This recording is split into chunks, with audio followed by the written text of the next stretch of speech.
Ah, I'm so tired. In the middle of the night, I walk home with an exhausted body. I stayed at work very late because of job responsibilities. Feeling sorry for getting home late to my husband Keith and my father-in-law George, I start jogging toward the house. Suddenly, I stop in front of my house. The garage door is open. Before I can even think why, the car parked in the garage suddenly speeds out. Eek! I let out a small scream and shrink back as the car comes to a sudden stop right in front of me. Behind the wheel was my father-in-law, George. As soon as he noticed me, he opened the passenger door from the inside.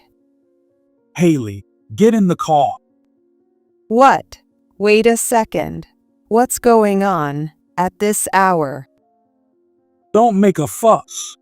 I'll explain later. Just get in the car now. Under the intense pressure, I quickly opened the passenger door and got into the car. Eek! Before I can lock my seatbelt, George speeds off, and I let out another small scream. As the car takes off, I hear a shout from behind. Turning around, I see Keith yelling incoherently. He's chasing after our rapidly accelerating car. What is this? What's happening? Keith is chasing us with a furious look on his face, while George grips the wheel with a stern expression. Stuck between the two of them, I can only grimace in fear. My name is Haley Smith. I work as a tutor at a tutoring center near the station and live with my husband Keith. We both work at the same place, but Keith is a full-time employee while I work part-time. I handle most of the housework, though Keith helps out if I ask. If I ask, that is. Keith has a handsome face. When we're just going about our day, he often looks at me with droopy eyes and a slight smile. When he watches me wash the dishes, smiling a little, I can't help but laugh. What? What are you looking at? Your hairstyle. The way you tie it back. I think it's really beautiful. I almost dropped a dish I'm rinsing off. Keith is always like this. He compliments me on things I don't even think about, little details I overlook. Even though it's obviously just flattery, it still makes me happy. He's kind. Maybe too kind. Since we work together at the same tutoring center, Keith is technically my boss. If my students' grades improve, it reflects positively on my evaluation. Otherwise, I'm expected to seek appropriate measures. Besides teaching, there are reports to write and lesson plans to prepare. Even when I make mistakes, Keith never gets angry. He always helps and guides me patiently. To others, he might seem like the perfect, kind husband. I think so too.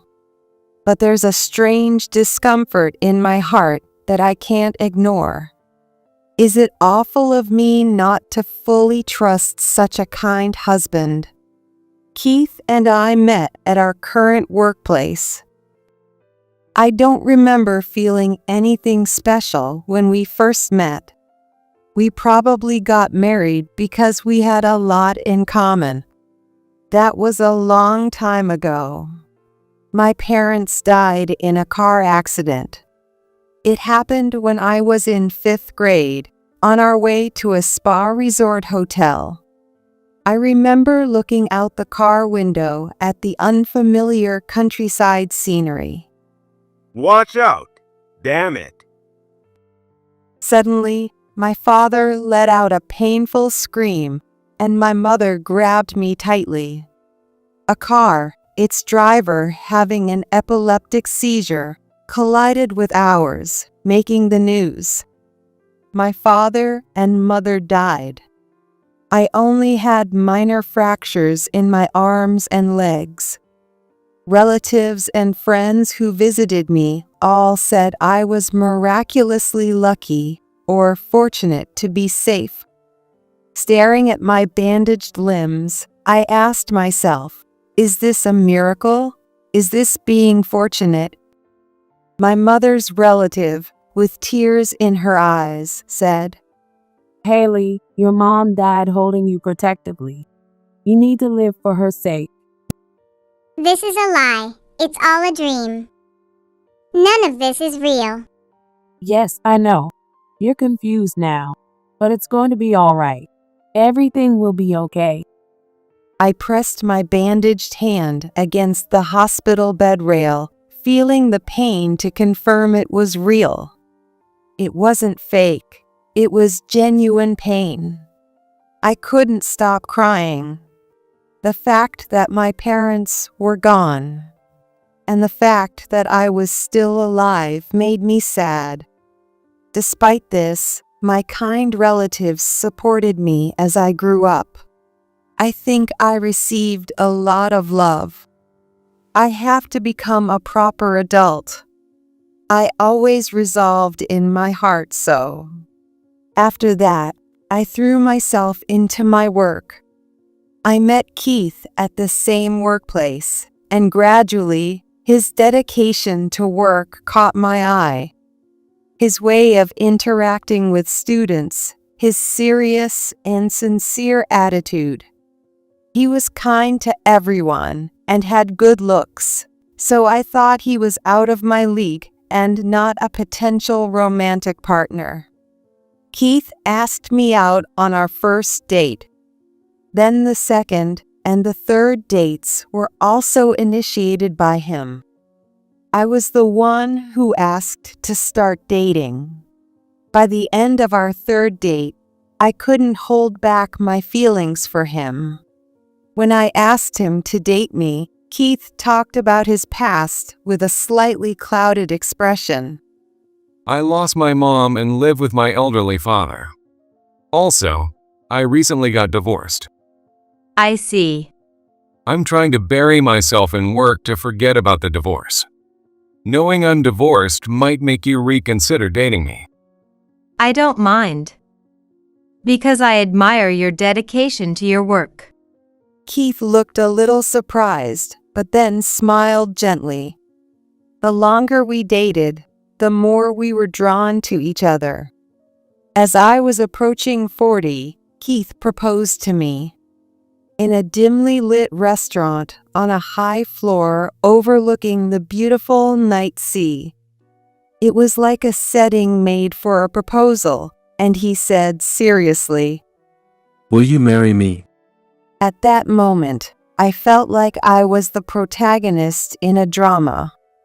Losing my parents, feeling hopeless, and thinking this world was fake. It finally felt like the scenery in front of my eyes became real. Keith told me about his family, which he hadn't talked much about before. His mother had already passed away. He lived with his elderly father, George. After we got married, he suggested that we live with George since he was worried about him, and I agreed without hesitation. Both George and Keith were kind, and I was living a satisfying life. We decided not to have children. Having experienced the pain and sadness of losing parents, Keith and I were both afraid of becoming parents ourselves. I've come to terms with this way of living. A few years after we got married, Keith was very kind. He accepted almost all of my suggestions and forgave my household mistakes with a smile. He would smile, turn his back on me, and looked somewhere far away. His kindness, which I had considered a virtue, gradually changed within me. I began to feel that his behavior was no different from indifference. Moreover, Keith was not a person who talked much about himself. Being a tutor is fulfilling but demanding. His return times were irregular, and he often spent weekends alone in his study. He'd suddenly invite me shopping or on a date, worry about George's condition, and his actions had no pattern. I once heard somewhere that people who cheat have plenty of time. I don't remember where I heard it, but Keith's ever-composed demeanor always made me tilt my head in confusion. Keith is naturally handsome, and I knew he was popular. But cheating was unforgivable. Wanting to trust him, I decided to hire a private investigator. They said the investigation would take a week. The investigation was surprisingly expensive, but if it proved Keith's innocence, I could fully accept that he was truly kind. When I returned home from the investigator's office, I found George sitting in a chair, clutching his chest. "George." I rushed over, rubbed his back, and handed him his medicine and some water. George had a heart condition and was prescribed several medications. Due to his age, he also took medications for managing blood pressure and cholesterol. I wasn't told the details, but it seemed more like the medications were for controlling the disease's progression rather than curing it. Thank you. I should feel better soon. George generally lived a life similar to a healthy person, but sudden attacks were troublesome. They included chest pains, irregular breathing, muscle spasms, and more. Usually, resting in bed would calm them, but in severe cases, they could become disastrous. Recently, George's health had worsened. I stayed close to him and watched his condition. I wanted to consult with Keith, but even when I contacted him late at night, his only response was always, "I'm busy, sorry." Since we worked at the same place, I thought I knew how busy Keith was. Even though he was the one who suggested taking care of George, it was a bit cruel of him. I pout as I organized George's numerous medications into a case. Something feels off. A week later, I found myself in the cramped office of the detective agency. Sitting on a worn-out sofa, I listened to the investigator's report. The conclusion was that Keith was guilty. They told me he was having an affair with a woman named Teresa Wright. Teresa Wright. I've never heard that name before. Staring at the unknown woman's name and the candid photo of her profile, I felt my mood darken. Divorce, huh? I muttered as if it were someone else's problem. Losing my parents and getting used to loneliness, the fleeting happiness I grasped felt like a joke. I laughed softly. At home, I put the documents from the detective agency in an unused drawer of the dresser. I set the kettle on the stove, preparing my favorite herbal tea. As I poured hot water into the glass pot, the sweet, honey-like aroma of linden filled the room. What a nice smell, Haley. George emerged from the room, slightly holding his leg, and smiled. I immediately supported him and helped him to the sofa in the living room. When I handed him the TV remote, he quietly shook his head, So I made 2 cups of freshly brewed herbal tea and knelt on the floor. It's delicious. I feel like I'll sleep well. How are you feeling, George? There are good days and bad days. But what about you, Haley? Are you not exhausted from taking care of me? Well, it's difficult to say in front of me. George added with a laugh. His smile was very similar to Keith's when I first met him. Maybe that's why. Just like I would with Keith, I found myself opening up to George. I told him about hiring a detective to investigate Keith, about my feelings of betrayal, that I planned to confront Keith with the facts and consider divorce depending on his reaction, and that I had the papers ready. When I noticed George listening intently, I immediately regretted it. This was a problem between my husband and me, and burdening George, who was suffering from health issues, was wrong. Thank you for telling me. I tilted my head, not understanding the meaning behind his thanks. Feeling suddenly awkward, I took my tea and went to the kitchen. When I glanced back, George was staring quietly into space with a troubled expression. For a while, I hesitated to confront Keith about the affair. A divorce would disrupt our current life. I was afraid of the sudden change in life, just like the one caused by the car accident. I know from experience that I hate change. I'm convinced that having today be the same as yesterday and tomorrow be the same as today is happiness. Even if that means living a life connected by fake love. One day, due to taking care of George, I hadn't been able to fully attend to my work, and a problem arose with one of the students at the tutoring center I oversee. A parent complained that their child's grades had dropped with the usual study methods, and I had to come up with a clear plan to address it. Long overtime hours were expected. I asked Keith to leave work early and take care of George. Late at night, exhausted, I walked home. It took a long time, but I thought I had finally created a new study schedule.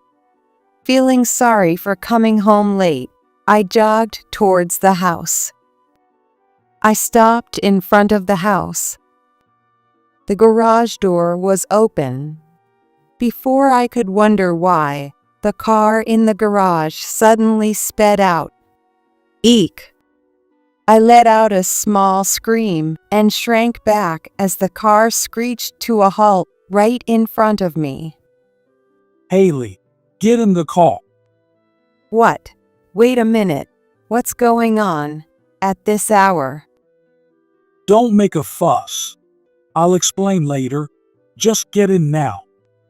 Pressed by the urgency, I quickly opened the passenger door and got in the car. Eek! Before I could lock my seatbelt, the car sped off, and I let out another small scream. As the car took off, I heard a shout from behind. Turning around, I saw Keith yelling incoherently.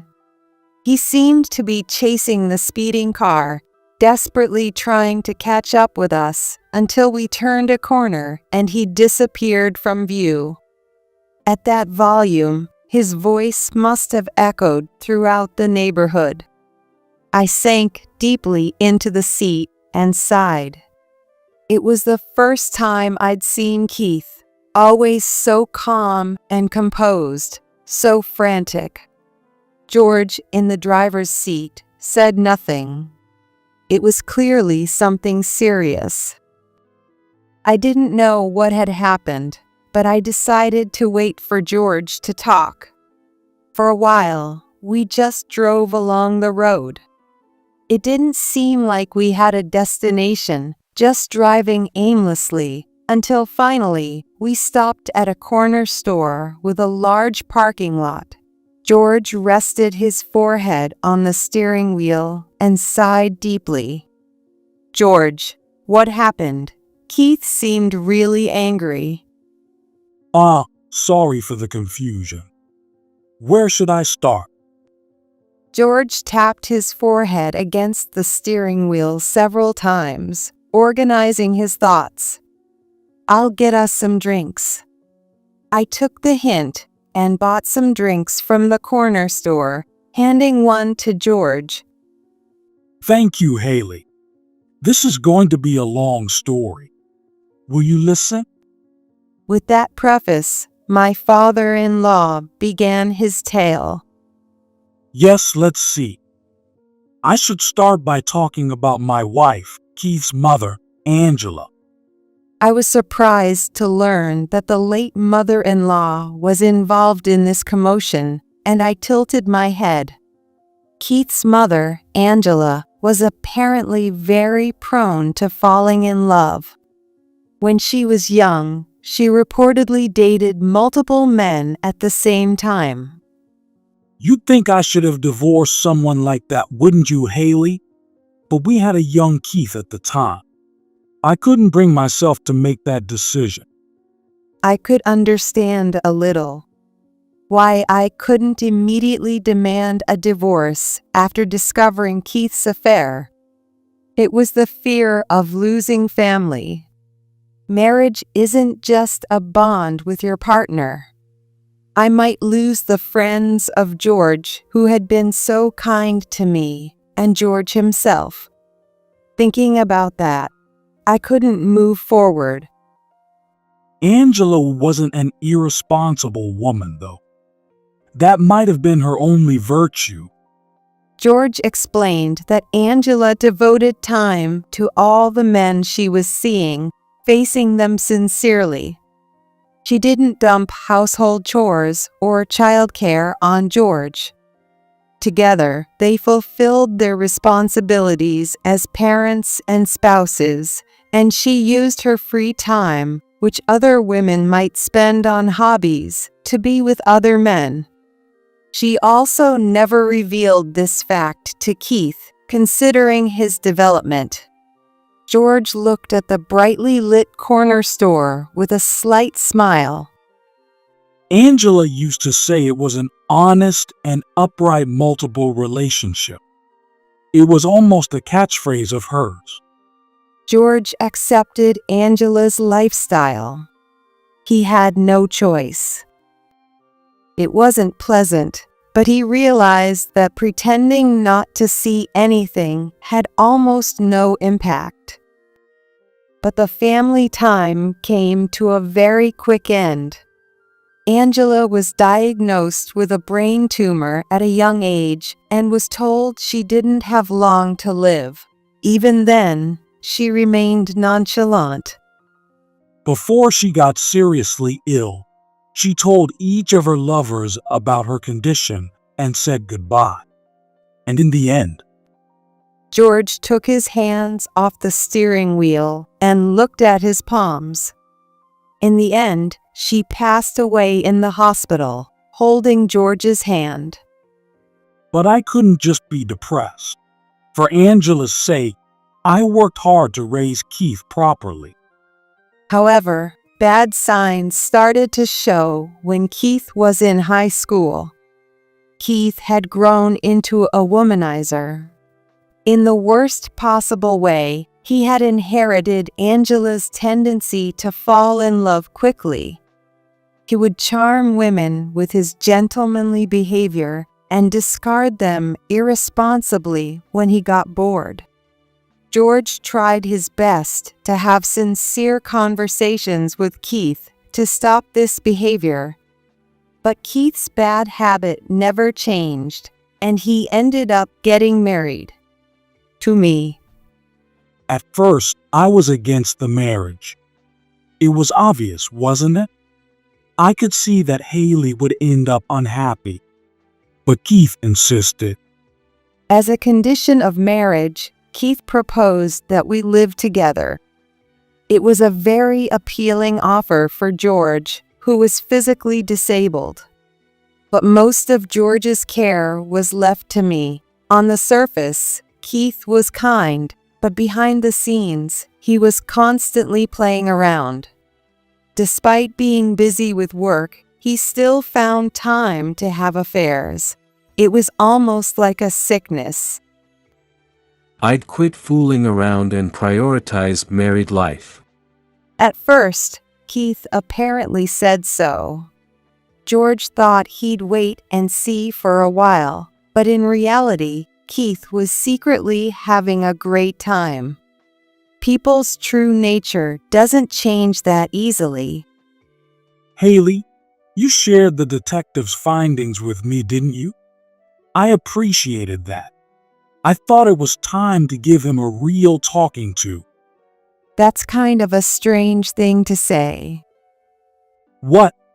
Oh yes, Keith is twisted. I need to face my son properly. I looked down a bit. It wasn't just Keith who seemed strange. Angela and even George seemed odd to me. Angela proudly having affairs. George, who allowed it with a peculiar kind of love. Honest and upright, multiple relationships. I felt a bit sorry for George, who spoke about it somewhat proudly. By the way, why did you suddenly take me outside? Keith seemed really angry. When you came home, Keith was happily talking to his mistress on the phone. I thought it would be too much for you to witness that. George, angry, had grabbed Keith's phone and smashed it on the floor. That's why Keith was chasing us. But wait, I already knew from the investigation that Keith was cheating. I don't really care about him talking to another woman on the phone now. Are you feeling a bit calmer now? Yes, I am. I see. Maybe George was angry for my sake, but also for himself. Anger towards the late Angela. He might be directing his unresolved anger at Keith. And he probably doesn't even realize it.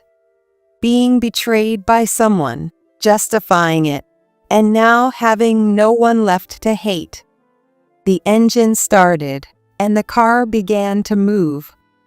When we got home, we'd confront Keith about his affair. George and I agreed. We parked the car in the garage. Keith, silently drinking whiskey in the living room, glared at George and me with resentment. Without a word, I placed the detective's report on the table. A slightly drunk Keith rubbed his eyes and looked over the documents. Oh, this. Well, it's a former student. It's not an affair or anything. That's a lame excuse. There are photos and investigation results right there. It's true. She's been struggling with work, and she said she wanted a quiet place to talk, just the two of us. Keith made a feeble excuse. For once, he looked genuinely flustered, without his usual composure. I had loved Keith, who worked so hard and treated me with the kindest smile. Looking at him now, it was like watching his facade crumble away. My feelings for Keith rapidly cooled, and his desperate excuses, no matter how valid or not, began to mean nothing to me. Enough, Keith. Pay Haley the alimony and agree to the divorce. This is a matter between husband and wife. Stay out of it, Dad. I have every right to interfere. I'm your father. Keith was taken aback, then turned his gaze to me and quietly laughed. He must have realized from my cold eyes that I no longer had any love for him. To be honest, I didn't have a strong desire for a divorce. The procedures for a divorce are tedious, with a lot of paperwork and hassles. But if I didn't take a step forward now, I'd remain an unhappy woman forever, living a life pretending not to know about my husband's affair. George lived that way, so I don't completely reject it, but it still feels wrong. I can't claim to know what the ideal marriage looks like, but a relationship where one person feels sad or heartbroken doesn't seem right to me. Keith, let's get a divorce, right now. Wait, Haley. I get it. I'll change my ways. I won't cheat anymore. I'll only look at you. I'm not going to look at you anymore. With those final words, Keith fell silent, and the night quietly passed. A year later, Keith surprisingly agreed to the divorce rather easily. He remained as carefree as ever, even sending me casual texts after the divorce, asking how I was, or suggesting we go on a date. I can't tell if he's joking or serious, but I completely ignore him. Today is a beautifully sunny day. The rain is over, and the sky is clear. I looked at my reflection in the bathroom mirror, wearing a white dress that might be too youthful for my age. I'm still young. I'm still beautiful. The words Keith often told me might have been fake in hindsight, but my feelings now are undeniably real. My phone buzzed in my bag. When I held it to my ear, I heard a familiar voice. Haley, it's been a while. It was George, who unsolicitedly told me about Keith's current situation. Since the divorce, Keith had suddenly become more subdued and had refrained from dating women. He hasn't found a new partner yet and has been diligently taking care of George and participating in matchmaking events. Everything is moving in a positive direction. Thank you for listening, Haley. That's my word, thank you. I'm sorry, but I have to go now. Someone is waiting for me. I hung up the phone and looked at myself in the mirror. Since working at the same place as my ex-husband wasn't an option, I found a new job at another tutoring center. I needed a full-time position to support myself, and this whole ordeal made me rethink many things. Maybe I was afraid of love. The fear of suddenly losing someone important. I lost my parents in an accident, and from that day on, my entire life changed. Maybe it's the same with love. Even if you love someone, you will eventually part ways. Even if it's not your fault, you might suddenly be told goodbye. Perhaps during a date, when they say they're going to the bathroom, they could be caught in an unfortunate accident. No matter how long you're together, people always part with their loved ones. No one lives forever. Knowing that pain, suffering, and sadness from a young age, I might have been somewhat cold toward love. I was scared of genuinely falling in love. Maybe Keith sensed those feelings in me. I had no intention of condoning Keith's affair.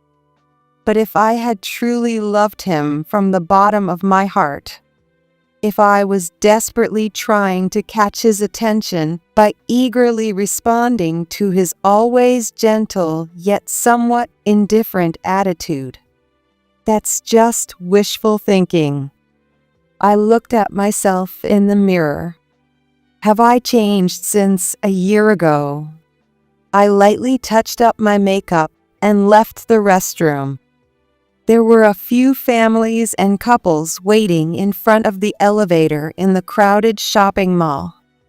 In the waiting area, a tall man smiled at me, and it seemed to light up the space around him. I smiled back at him. Casually, I held his hand. He looked a bit surprised, but he didn't let go. That made me smile even more. Now, I am taking a step forward to find true happiness. Old hat, where the heck are you? The funeral has already started. What are you doing? Hurry back. From the phone, the piercing voice of my husband's daughter, Nancy, made me wince. Can you stop yelling? I'm not planning on attending the funeral. Then Nancy screamed through her tears. Pissed off. Where on earth is there a wife who wouldn't attend her husband's funeral? Everything's a mess here. Just do what you need to do. For the past 8 years, I have been despised by my husband, stepdaughter, and grandchild.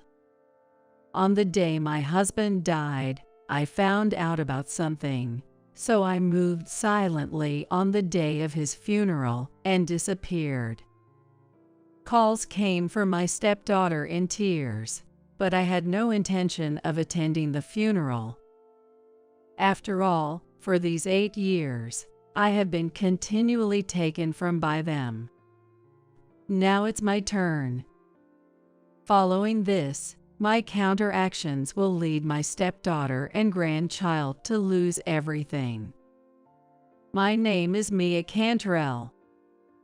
At 60 years old, I worked for a foreign insurance company. I decided to join this company, newly established in the U.S., because I had studied Spanish in college. People around me would say things like, "That's quite adventurous." Since joining, my days were filled with work, from early morning till late at night. Literally no days off. That's how I spent my 20s, without making any lovers, and dedicating myself to work. As I passed 30, I get promoted, became more efficient at my job, and began to have more free time. I thought it might be time to start looking for my own happiness and registered at a popular dating service at that time. At the dating service, I couldn't find the one right away. As I began to understand the difficulty of finding a lifelong partner, I met someone. Nice to meet you. I'm Mike Thompson. The greeting came from a well-built man. His gentle smile gave a friendly impression. This was my future husband, Mike. Mike was 4 years older than me, a salesperson at a small company.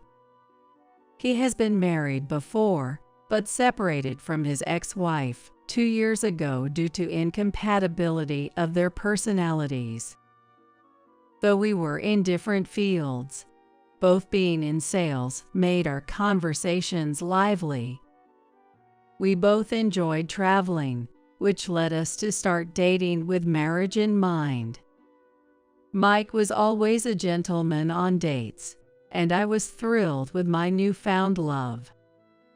After dating Mike for about a year without any issues, and we planned to go on a trip to a resort hotel together on our first relationship anniversary.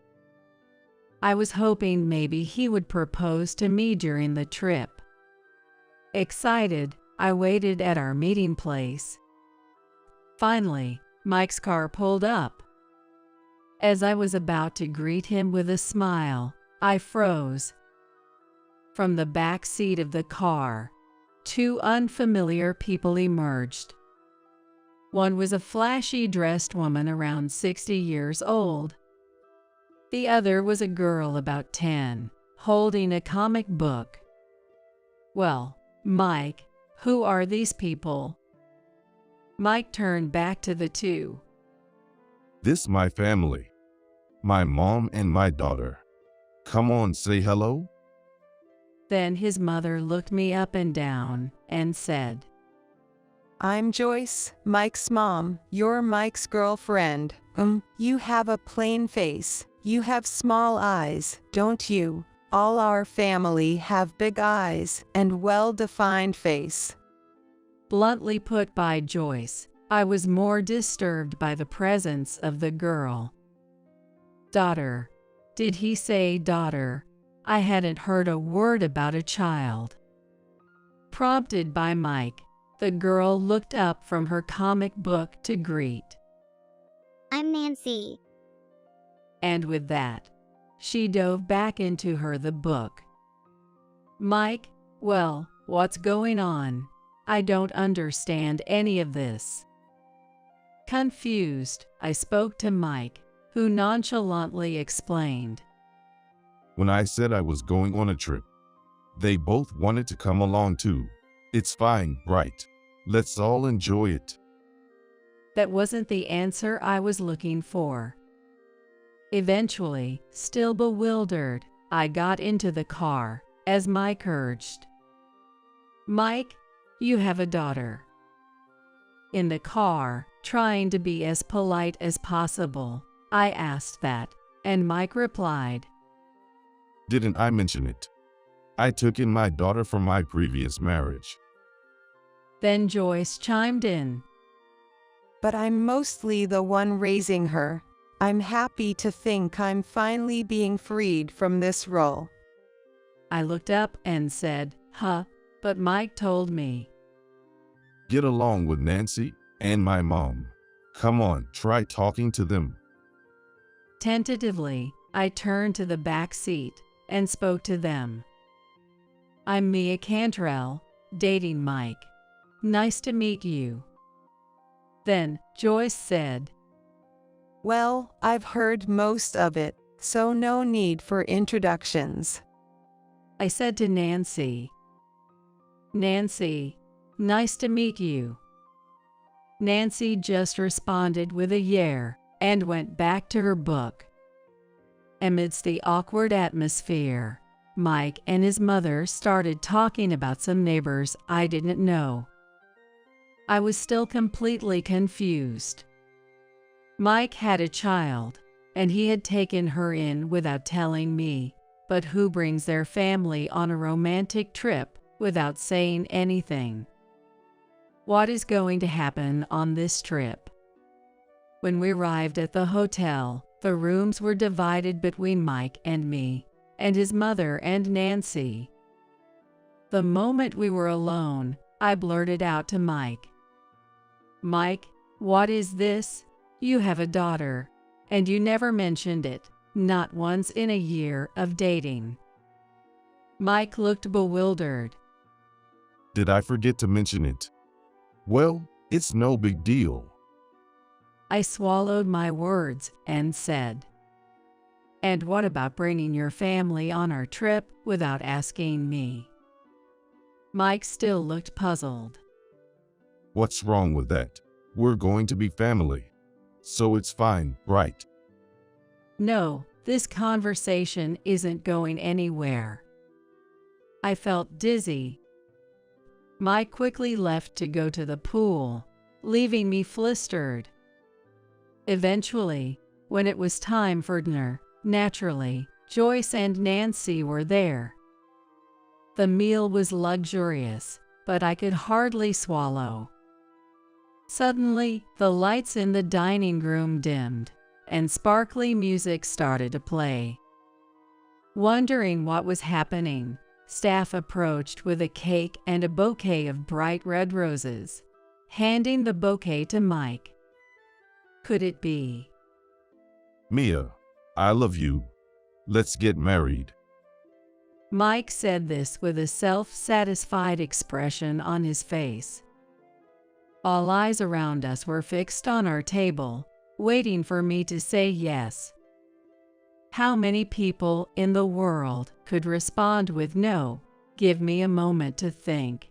When faced with such an extravagant proposal, I replied with a trembling voice, "Yes, I'd love to." Then the surrounding guests burst into applause and excitement. "Congratulations!" Shouts and whistles came flying in.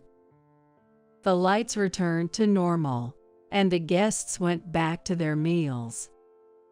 I was holding the bouquet, dumbfounded, watching Nancy greedily eating the cake. Now that we've got that out of the way, let's talk about what's next. Joyce pulled me back to reality. I'll accept your marriage to Mike, so be grateful. Once the house is built, I'll be moving in with you. What? I inadvertently exclaimed. Moving in, once the house is built. Yeah, Mom and I decided to build a larger house. Even though we're family, it's better to have some privacy, right? This is for Mia's benefit too. Mike said casually. Dad, I'll have my own room, right? Of course. Mike replied. As the three of them got excited, I continued to be stunned. Afterward, I ended up signing the marriage certificate, just going with the flow. I decided to think positively as best as I could. Getting married to the person you love. Mike meant no harm. Looking forward to our own home is exciting, and it's good to have a larger family. Thus, Mike and I registered our marriage. Suddenly, I became the mother of a 10-year-old daughter. Before moving in together, I read books and tried my best to be a good mother to Nancy. On the day we finally started living together, I approached Nancy. Nancy, let's get along. I'd be happy if you could think of me as your mom. Then Nancy looked up at me and said, That's annoying. Don't bother me too much, old hag. I was taken aback, but Nancy quickly went to her room. Though I felt uncertain about the future, I convinced myself that Nancy was a teenager and complex feelings are expected with a parent's remarriage. However, life from then on was hellish. Out of nowhere, Joyce said, From now on, you'll take care of all the household chores. I explained that my job was very demanding, but Joyce glared at me. That's no excuse. You came here as Mike's wife, so you'd better work hard at home too. And truly, Joyce completely abandoned all household duties. If only Mike or Nancy would help. However, they simply did whatever they pleased, never offering to help. Instead, they started complaining the cleaning isn't done right, or the food is too bland. I endured, continuing to do the household chores, but instead of appreciation, they began to treat me coldly. Soon after we got married, Mike said his work got busier, and he started to be away from home more. Business trips increased, and he would go out even on weekends, claiming it was work. Those times, I had to spend with Joyce and Nancy, but I was having a hard time with Nancy. What? Fish again? I want something like a burger. Nancy looked displeased at the grilled fish I had prepared for dinner. Nancy, you're a bit picky, so you need to learn to eat everything. Let's properly eat the fish. I said so, but Nancy ignored me. Joyce spoils Nancy like that, giving her treats. When going back to her room, Nancy snapped at me. You're so annoying, old hat. Don't lecture me. I had been struggling with how to interact with Nancy. Around that time, I was handed several letters by Mike. Fill these out. I looked, and they were documents about renaming a mortgage. What do you mean, fill this out? As I was confused, Mike explained. I took it out in my name initially. But the repayments are tough. Mia, you are making more at a major company. So you pay it. I'll cover all the living expenses. I said no multiple times, but Mike wouldn't budge. So what are we gonna do? Sell the house? Then? It's 4 of us in a cramped apartment. I'm fine with that, you know. After being told this over and over, I finally agreed to change the house into my name and make the repayments on the condition that Mike pays all the living expenses. However, Joyce and Nancy, who knew nothing of this, continued to torment me. Especially as Nancy, now deep into her teens, became incredibly confrontational. But I became her mother. After all, I kept enduring. After 8 years of this life, Nancy graduated high school, got a job, and moved out. I was briefly relieved. But then Joyce was found to have a malignant tumor and was hospitalized. Things progressed quickly after that. Joyce weakened rapidly and passed away within a year. Mike, at least, seemed affected by his mother's death, crying his eyes out. When I thought of what my mother-in-law had done to me, I did not truly grieve, but I carried out her funeral solemnly. I hadn't seen Nancy in a long time at Joyce's funeral, and she seemed somewhat plumper overall. She lived alone, and I wondered if she had a poor diet. But on the night of the funeral, she told us something shocking. I'm pregnant, you know. Not sure who the father is. So, I'm moving back home to raise the child. What? My eyes widened. Looking at Mike, he seemed just as shocked. No wonder. Nancy was not even 20 yet. Yet, she seems to intend to give birth to a baby whose father is unknown. I expected Mike to scold her, but my expectations were betrayed. If that's the case, you should come back home. I'd be happy to live with you and my grandchild. Thanks, Dad. Nancy seemed pleased. I felt dizzy. Just when I thought life with Joyce was over, Nancy was coming back. Please look after me again, old hat. Nancy patted her stomach and smirked. After that, Nancy really did come back home, and as expected, started bossing me around again.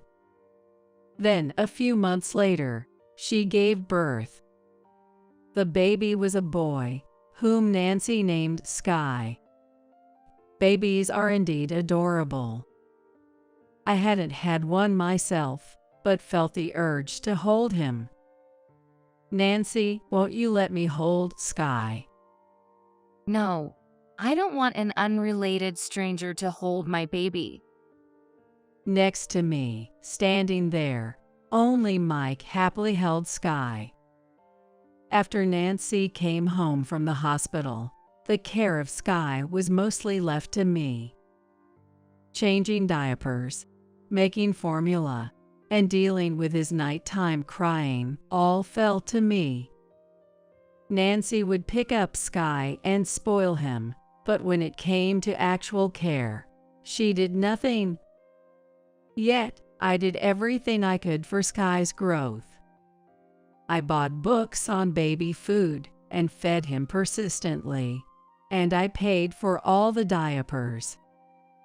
Just when Sky was starting to say mommy, Sky reached out to me, trying to call out, "Hi, Sky, I'm your grandma." When I tried to teach him that, Nancy snatched him away and corrected him. No, Sky, she's the old hag. Nancy, who neither worked nor properly took care of her child, just stayed at home. Yet I couldn't be strict with Nancy, who still had a small child. Before I knew it, 8 years had passed since Nancy returned. As usual, Mike was often away from home and indifferent to me. When he did come home, he would complain about the taste of the food or how the ironing was done. Somehow, Mike had also stopped contributing the promised living expenses, claiming I need it for something. Nancy was now 27, but incredibly, she still wasn't working. While relying on us for everything, she called me old hag and bossed me around. Since Sky started elementary school, she seemed to go out often during the daytime. As for Sky, having seen me treated like a slave by Nancy from a young age, he regarded me as the lowest in the family. "Hey, old hag, hand over some pocket money, now." Such was his way of speaking, even in 2nd grade. He seemed to be causing problems at school, but Nancy did nothing about it. "Sky, I just gave you some the other day. You have to use money wisely." When I said that, Sky glared at me and spewed more abuse. Sometimes, he would even raise his hand to me, and I was exasperated. By this time, I had started recording the awful things Nancy and Sky said to me, saving them as audio files under the name Verbal Abuse Collection. There was no particular reason why I did this, but somehow, doing this work seemed to relieve my stress a bit. I suddenly thought, why am I putting up with this life? It was just because I had agreed to marry Mike. That was all, and it was me who had agreed to marry him. With this resignation and sense of duty, I continued this life. Hated and blamed by the entire family for 8 years, my self-esteem was completely low. At some point, I even started to think I deserved this treatment. Then one day, something happened. I received a call from the police station on my cell phone. "Is this Mia Cantrell's phone? It's about your husband, Mike." It was the news that Mike had died in a traffic accident. Apparently, he had mismanaged the steering and fell off a cliff while heading to a resort town not far away. When I arrived at the hospital and confirmed the identity, it was indeed Mike. While I watched Nancy cry her eyes out, I still couldn't feel the reality. My husband had died. Really? Half dazed, I received Mike's belongings from the police. Among them was an unbroken smartphone. Something bothered me. Why had Mike, who said he was going to the Northeast on a business trip, been near the resort town? Alone, I opened Mike's phone and was about to uncover a shocking truth. Well, so that's what it was. Unforgivable. At that moment, I made a decision. The next day, Mike's funeral was to be held. I was responsible for arranging his funeral service. "I have things to do, so go ahead to the funeral venue first." I said that to Nancy and Sky as I sent them to the venue. but Nancy was just crying, and it seemed like she wasn't listening to a word I said. At that time, I had left Mike's tablet at the funeral venue. After dropping them off, I hurried back home and muttered to myself, "All right, let's do this." Then I had the movers take away the furniture, household items, and my personal belongings that I had packed up the night before. The destination was my parents' house, where I had already explained my situation. Come back home. You can stay as long as you need. My elderly parents had told me, and I decided to take them up on their offer. After calmly finishing the moving process, I did not go to Mike's funeral venue, but instead returned to my parents' house. At home, my parents had prepared all my favorite foods and were waiting for me. As I was enjoying the meal, my cell phone rang. It was Nancy. I had been ignoring it, but the phone kept ringing every 30 seconds. It was relentless. I sighed and decided to answer the call. "Hello, what is it?" On the other end, Nancy yelled, Old hat, where the hell are you?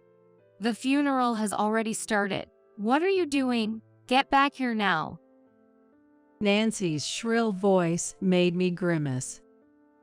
"Can you stop yelling? I don't plan on attending the funeral." Then Nancy screamed through tears, Pissed off. Where on earth is there a wife who wouldn't attend her husband's funeral? Everything's a mess here. Just do what you need to do. I replied calmly, "You should be able to manage the funeral by talking to the funeral director. You're 27 now. You should be able to handle it. Good luck." With that, I hung up on Nancy, still screaming. The phone rang loudly again, but I continued to ignore it. I spent some relaxing time at home for the first time in a while. As the time the funeral was probably ending approached, I took a shower, dried my hair, and saw over 200 missed calls on my cell phone. Most were from Nancy, but the latest missed call was from an unknown number. I decided to call it back. Hello, is this Mia? It was Mike's brother, Ken, whom I had met a few times before. He was currently the leader of Mike's relatives. "It's been a while, Ken." As I responded, Ken, with a voice mixed with anger and confusion, said, Mia, where are you? Why aren't you at Mike's funeral? It was complete chaos here, and frankly, it's indecent. I sighed and asked, "Is the whole family there?" Ken confirmed, "Yes, but..." Nancy checked the house and said all the appliances and your belongings are gone. I don't understand what's happening. I simply answered, "Yes, I moved out during the funeral." Ken exclaimed, "What?" And I could hear the murmurs of the family in the background. What are you thinking? How can you not attend your husband's funeral and move out during it? Come back here and explain yourself properly. Nancy screamed over the phone, but I told Ken, "I've left a tablet at the funeral services reception. I'll make a video call, and we can talk about the reasons." After hanging up the phone, I took out my tablet. I made a video call to the tablet I had left behind at the venue. Immediately, it connected, and I could see Nancy, Sky, Ken, and many other relatives in the background. As soon as they saw my face, Nancy, with tear streaks on her cheeks, yelled at me, What are you doing? Get over here now. We'll talk after you get here.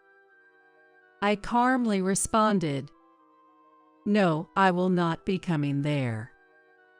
Nancy started berating me furiously. The relatives looked at me skeptically. Ken, somewhat perplexed, said, That's incredibly unreasonable. You're Mike's wife and Nancy's mother, aren't you? Don't you have any feelings for Mike? You were husband and wife after all. That's when I decided to tell the truth. Of course, I was shocked when Mike died, and I intended to hold the funeral properly, but that intention disappeared quickly. Why? Ken asked, bewildered. Ken, everyone, please listen to this first. I then took out Mike's cell phone from his belongings and played a voicemail. Hey Mike, where are you? You're already late. We agreed to have a romantic getaway at a fancy hotel today. Everyone on the tablet gasped. I continued to play the voicemail. Why aren't you picking up your phone? Did your wife find out? You told me I love you more than that ugly woman. You liar. I paused to play back. The relatives in the background were murmuring loudly.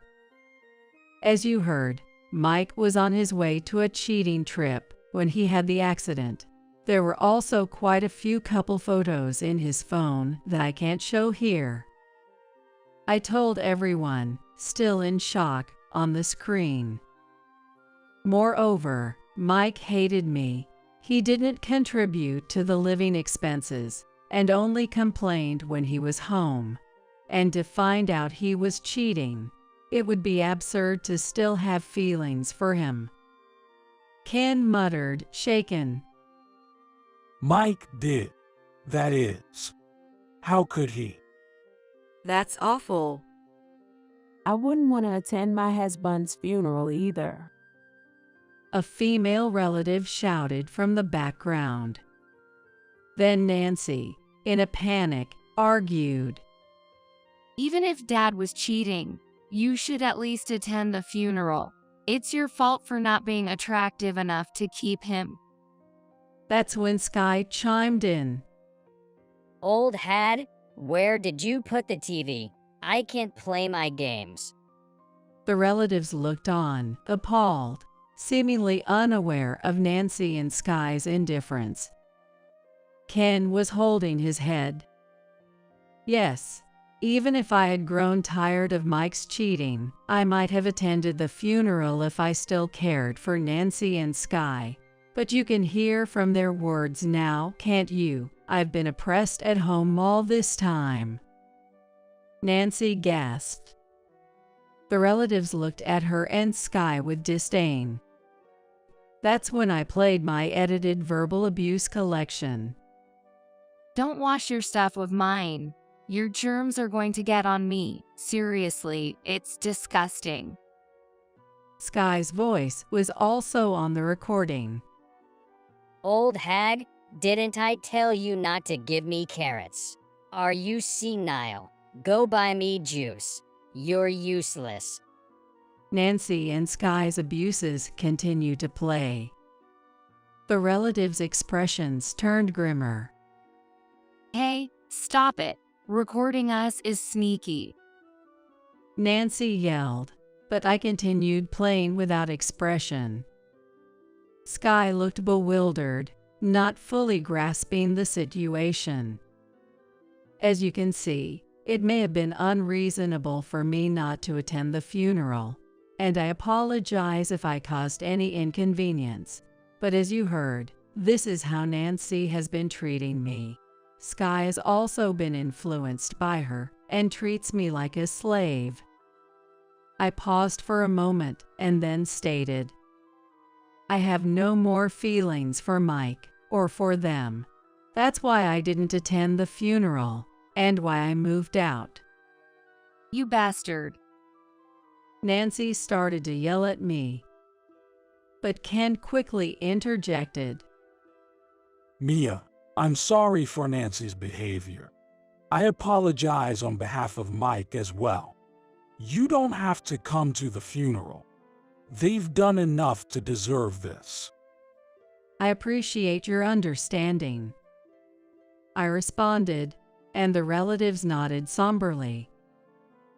I'll also scold Nancy and Sky on this side.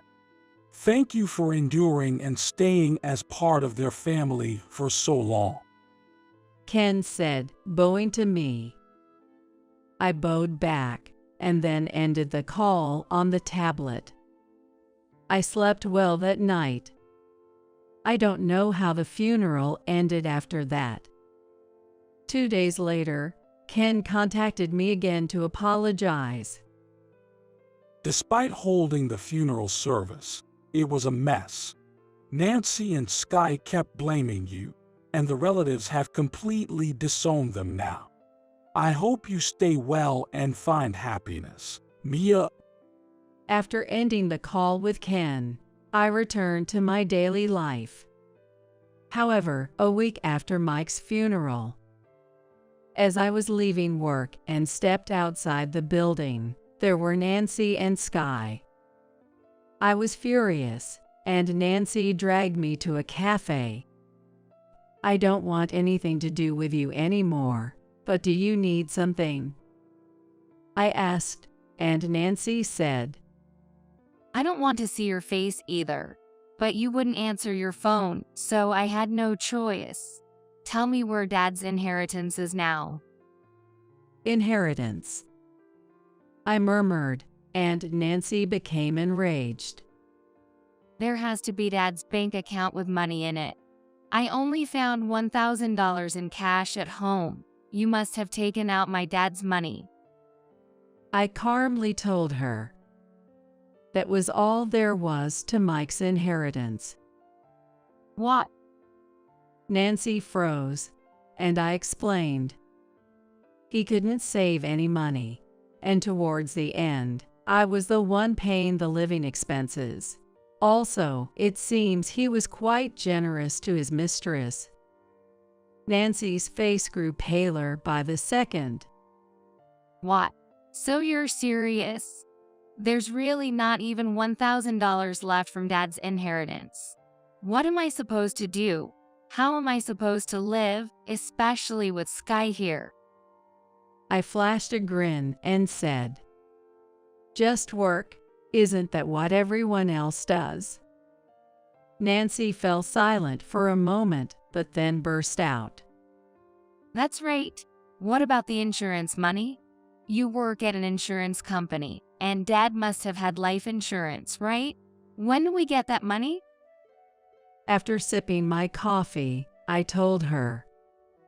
He always found signing up for insurance too troublesome and did nothing about it. The only policy was one I took out on him. How much will that be? Nancy yelled, so I replied, well, at least $500,000 will be coming. Nancy's face lit up, but I immediately added, well, since I'm both the policy holder and the beneficiary, it really doesn't concern you. Stunned, Nancy blurted out, what? Are you saying we don't get a penny? Yes, that's right. As I spoke, Nancy shouted, then you need to continue taking care of us. You're my mother and Sky's grandmother, right? I calmly stated, I've already filed to end our family ties. You and I are now strangers. I never legally adopted you, nor do I have any obligation to support you. Nancy persisted. Don't you care about Sky at all? If I'm struggling, Sky will too. Sky was playing a game next to us during this conversation. Seeing that, I sighed. So you should work to prevent struggling. That's what a mother does, right? I did. When Nancy turned pale and was at a loss for words, I asked, By the way, have you spent any of Mike's savings? She answered, Of course, I needed it for living expenses. I chuckled. Too bad for you. Mike had debts, you know, about $60,000, I think. Since you've touched the inheritance, you've inherited the debt too. I, on the other hand, have renounced my inheritance.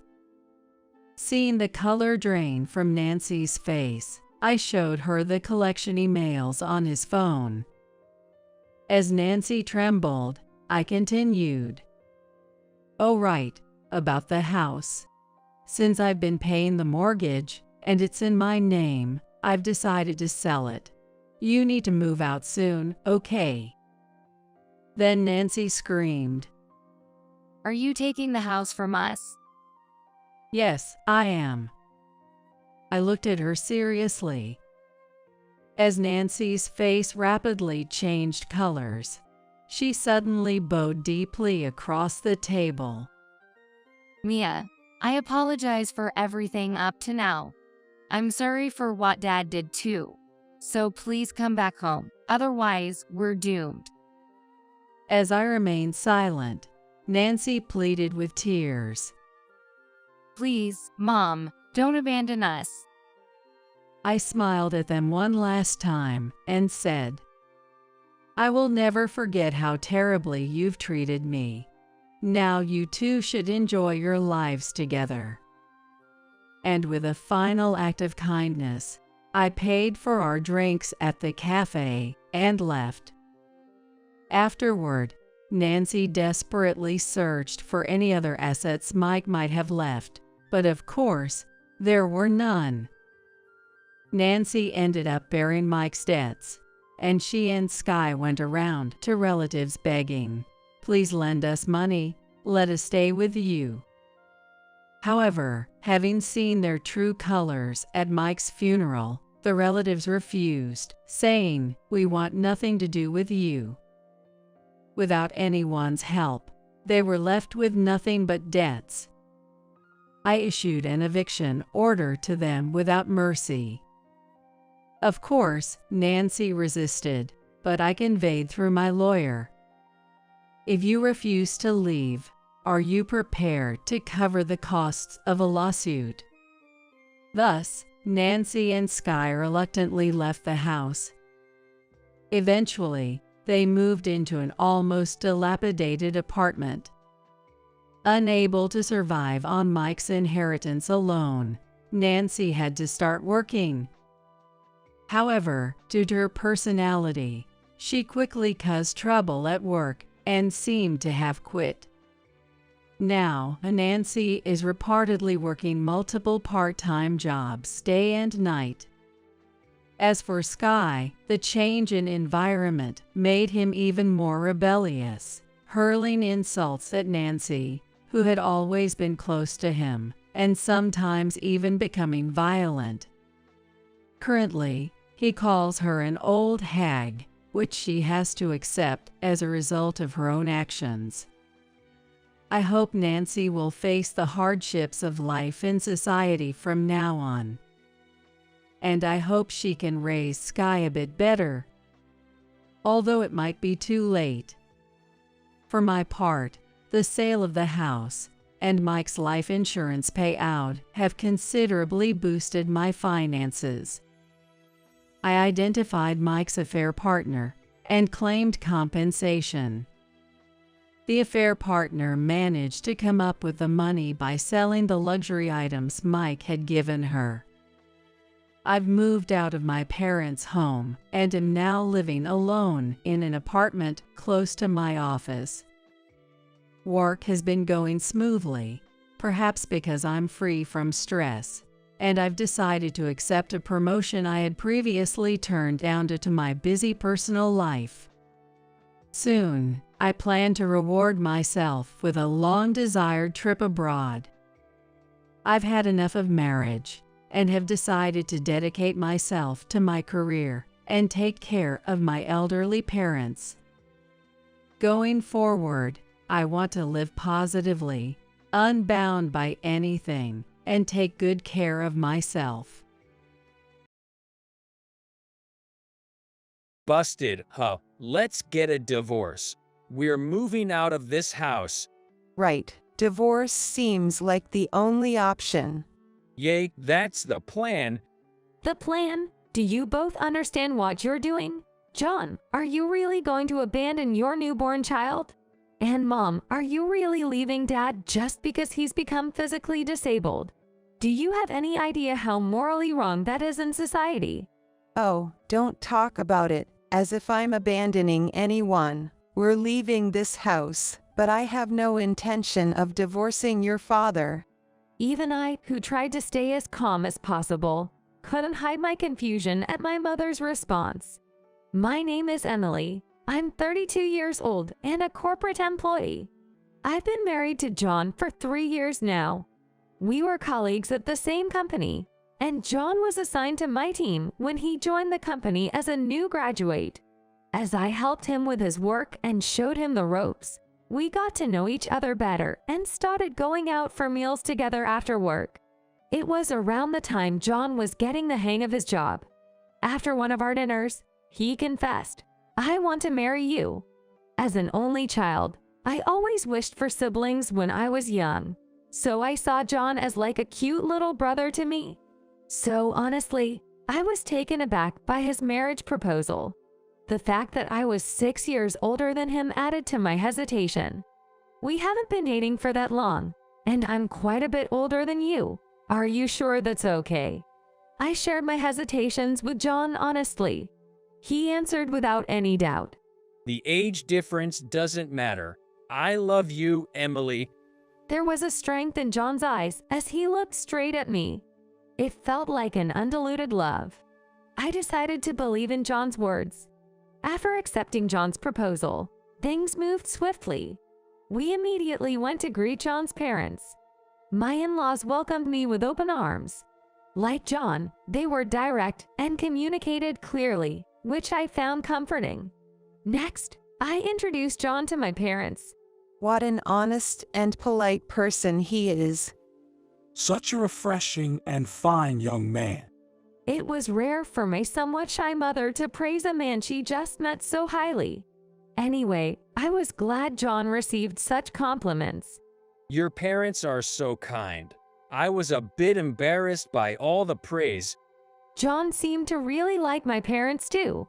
So we were able to get married without any issues. After getting married, I continued to work for a while without quitting my job. The company was considerate, and although my husband changed departments, my honest and straightforward husband quickly became beloved in his new department. He was proactive in helping out with household chores. Teaching him how to cook, do laundry, and clean one by one reminded me of the times I taught him work tasks when he was a new employee, and it was fun. Emily, your cooking is delicious. Did you learn that from your mom? My mom wasn't good at cooking, so I went to cooking classes to improve my skills. Your cooking is always healthy, but the flavors are still on point. Can you tell? My mom was always into classical ballet, paying close attention to her figure and posture. That's why I've always been careful about the food I prepare. Classical ballet, no wonder. She's beautiful and has an amazing figure. Tell that to my mom when you meet her next time. She'll be thrilled. Yeah, let's visit your parents' house soon. I had heard that my friends' husbands usually disliked visiting their wives' parents, but my husband was eager to visit mine. For me, thinking my parents must be feeling lonely with their only daughter married and out of the house, it was a blessing to visit them often. Our marriage was going smoothly, to say the least. But unfortunately, tragedy can strike unexpectedly. My father, George, was involved in a sudden traffic accident and became paralyzed. He was forced into a wheelchair life. Emily, can you come over today? A caregiver comes during the day, but it's stuff by myself at night. The image of my mother, not great with household chores, struggling to care for my father came to mind. It would be serious if she accidentally caused him an injury. Understood. I'll come over after work. When I told my husband about going to my parents' house, he immediately offered to drive me there. You don't have to go out of your way to drop me off. But thank you. It's a big help. Don't mention it. It's only natural to help out when your mom is in trouble, right? He didn't seem to be forcing himself at all. In fact, I was amazed at how effortlessly he offered to help. Emily, thank you for coming. And John, I'm so happy you came too. George will be pleased. Not at all. I've always wanted to visit. Emily, it's about time for George to go to the bathroom. Can you check on him? Got it. I'll go to Dad's room.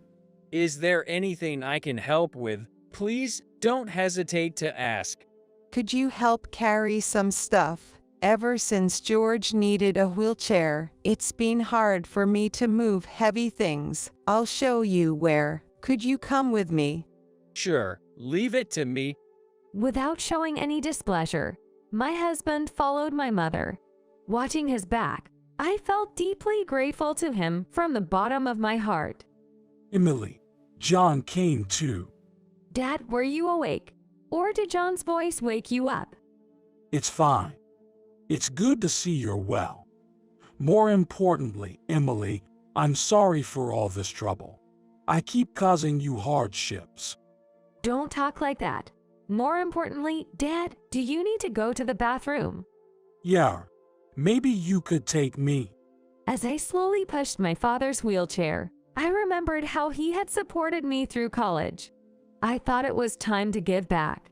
After caring for my father, my husband and I went back home. Sitting in the living room, sipping tea, John made a suggestion. Given the situation, why don't we live with your parents? From what I've seen today, it's going to be tough for your mom and dad to live on their own. That might be true, but are you sure you're okay with that, John? I'm fine with it. We'll make it work. I was truly grateful for my husband's suggestion. It might be overthinking, but it felt like he had voiced something I had been considering for a while. Unlike us, my mother was significantly younger than my father. My father had managed a well-known trading company.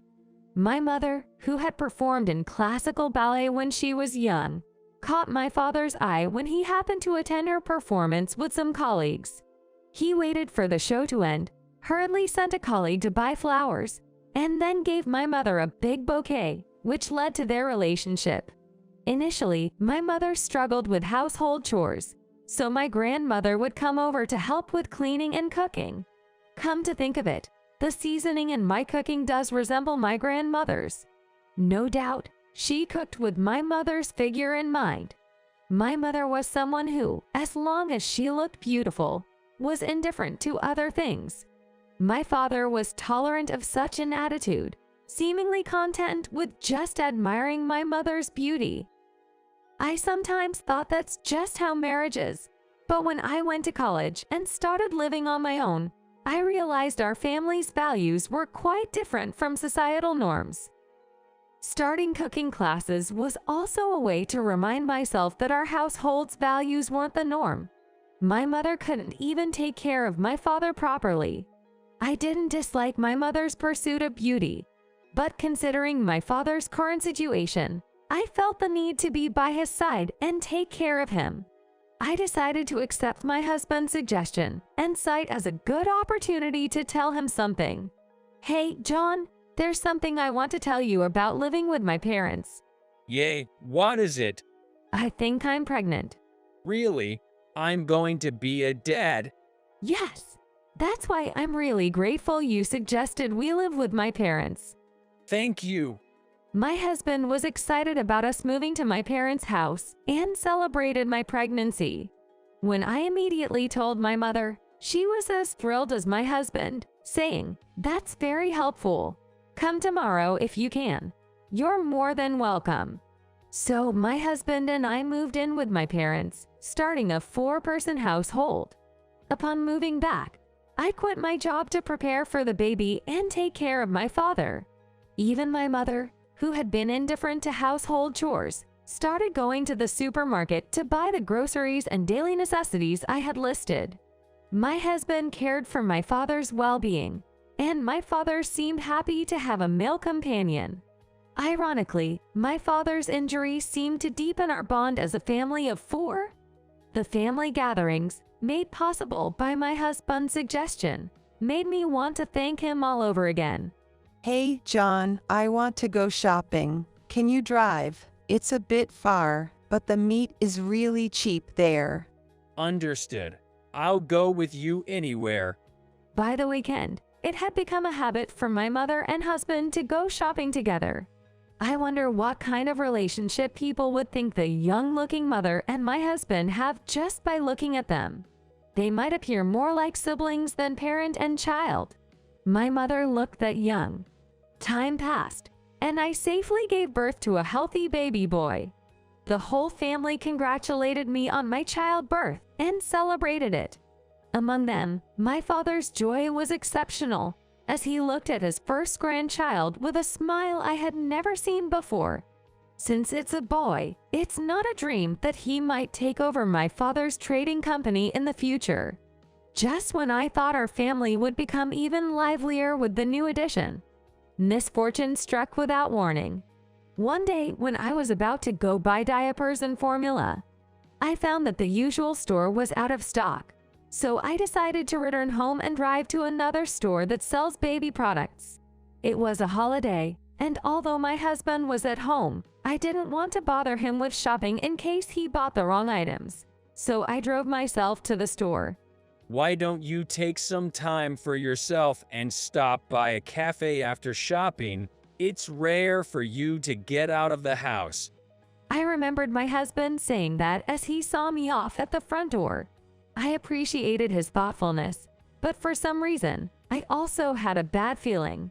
Despite not being fully recovered from childbirth and lacking in strength, I wondered why he wouldn't accompany me to the store.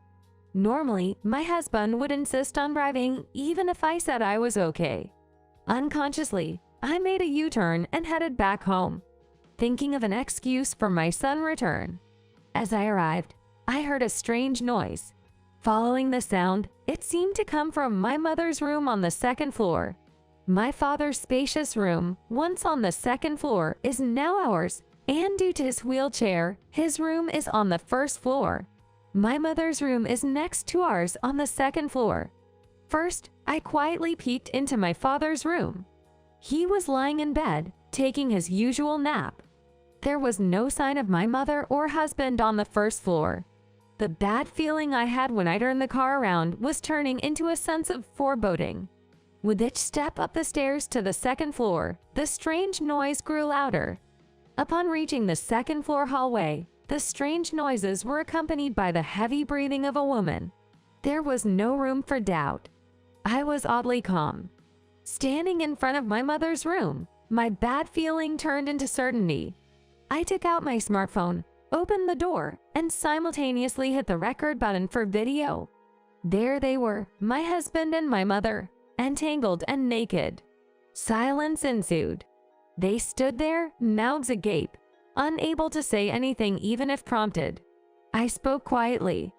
First, get dressed, then both of you come downstairs. As coming down the stairs, I noticed the phone camera was still in shooting mode, so I hit the stop button on the recording. I didn't want to watch what I had recorded, but it could serve as evidence if needed. When did the two of you start this affair? My husband wouldn't look up, avoiding eye contact. In contrast, my mother sat defiantly in a chair, crossing her legs. Well, since it's out in the open, I'll be clear. It wasn't long after you and your husband moved into this house. That's when John said he loved me. Really? I'm sorry, Emily. Your mother was so attractive. I couldn't control my feelings. I thought it was rather my place to be unable to control my feelings. Even though I tried to remain calm, there was a limit to my patience. Just because you can't control your feelings doesn't mean everything is forgivable, right? Whether it's forgivable or not doesn't really matter anymore, does it, John? Yes, yes. We knew it was unforgivable from the start. That's why we had a plan in case it ever came out. Right, John? Since it's out, let's divorce. We'll leave this house. Yay, we have no choice but to divorce. Yay, that's what I plan to do. That's what you plan. Do you both understand what this means? John, are you going to abandon your newborn son? Mom, are you going to leave Dad now that he's disabled? Do you both truly understand how morally wrong this is? Oh, don't talk so negatively. I may be leaving this house, but I have no intention of divorcing George. Even trying to stay calm, I couldn't hide my confusion at my mother's response. Leaving but not divorcing, what does that mean? Do you know how many years I've been with him? As his wife, I have a right to his inheritance. If I divorce him now, I'll lose everything, won't I? My mother was refusing to divorce my father just to lay claim to his inheritance. Indeed, even if they're living apart, she still have the right to claim her share of the inheritance as part of their marital property. What a greedy person. That's just rotten. I'm only claiming what's rightfully mine. Why would I divorce and willingly give up what I could have? My anger turned into sheer disbelief. John, I'm definitely leaving you. My husband, who had been looking down, seemed persuaded by my mother's argument and finally looked at me. I understand, but I'll refuse the divorce depending on the conditions. Conditions? What conditions? The condition is that you and George agree that Sarah won't divorce him. I'm fine with divorcing you, but in return, Sarah and George's marital status stays as it is. With those terms my husband laid down, I realized the depth of their relationship. And apparently, he was under her influence. There's no way I can agree to that. How far gone are you both? Then I can't divorce you either. No need to pay child support. Now, what's your choice? I realized I was at a disadvantage, but I couldn't just accept their terms. I can't decide this alone. I'll discuss it with Dad before making any decision. I said that and headed to my father's room. The door to his room was slightly ajar. Before I could say anything, he gestured for me to be quiet and started speaking softly. Emily, don't worry about me. Divorce John as soon as possible. I realized he must have overheard our conversation. But doing that would mean you can't divorce that woman. It's okay. I have a plan. Just divorce that man right now. As I say. Despite his weakened physical state, there was strength in his eyes and weight in his words. I figured things would be okay if I just went along with what he said. Believing in him, I went to declare that I would divorce my husband and accept keeping my parents' marriage intact. Let me know as soon as he passes away. With those parting words, my mother and ex-husband left our family home. Dad, I'm sorry. It's all because of me that this happened. If only I hadn't married that man. There's no need to worry. Those two will face the consequences of their actions soon enough. I couldn't grasp what my father was planning, but I could see in his eyes that he was sure of his victory. What's your plan, Dad? I'm not foolish. Here's the strategy. With that, he slowly and carefully shared his thoughts with me. So that's it. Then we can certainly get back at them. From then on, I lived my life without concern for those two. During the day, a caregiver took care of my father, and I returned to work. My son grew healthy and strong. I've gotten pretty used to taking care of my dad after coming home from work. He enjoyed playing with his grandson. Watching them play so affectionately, I realized my son bore more resemblance to my father than to my ex-husband.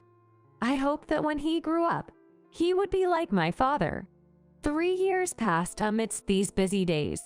My father had been unwell for a while and was hospitalized.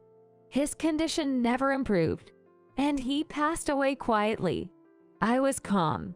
because I had prepared myself since his hospitalization.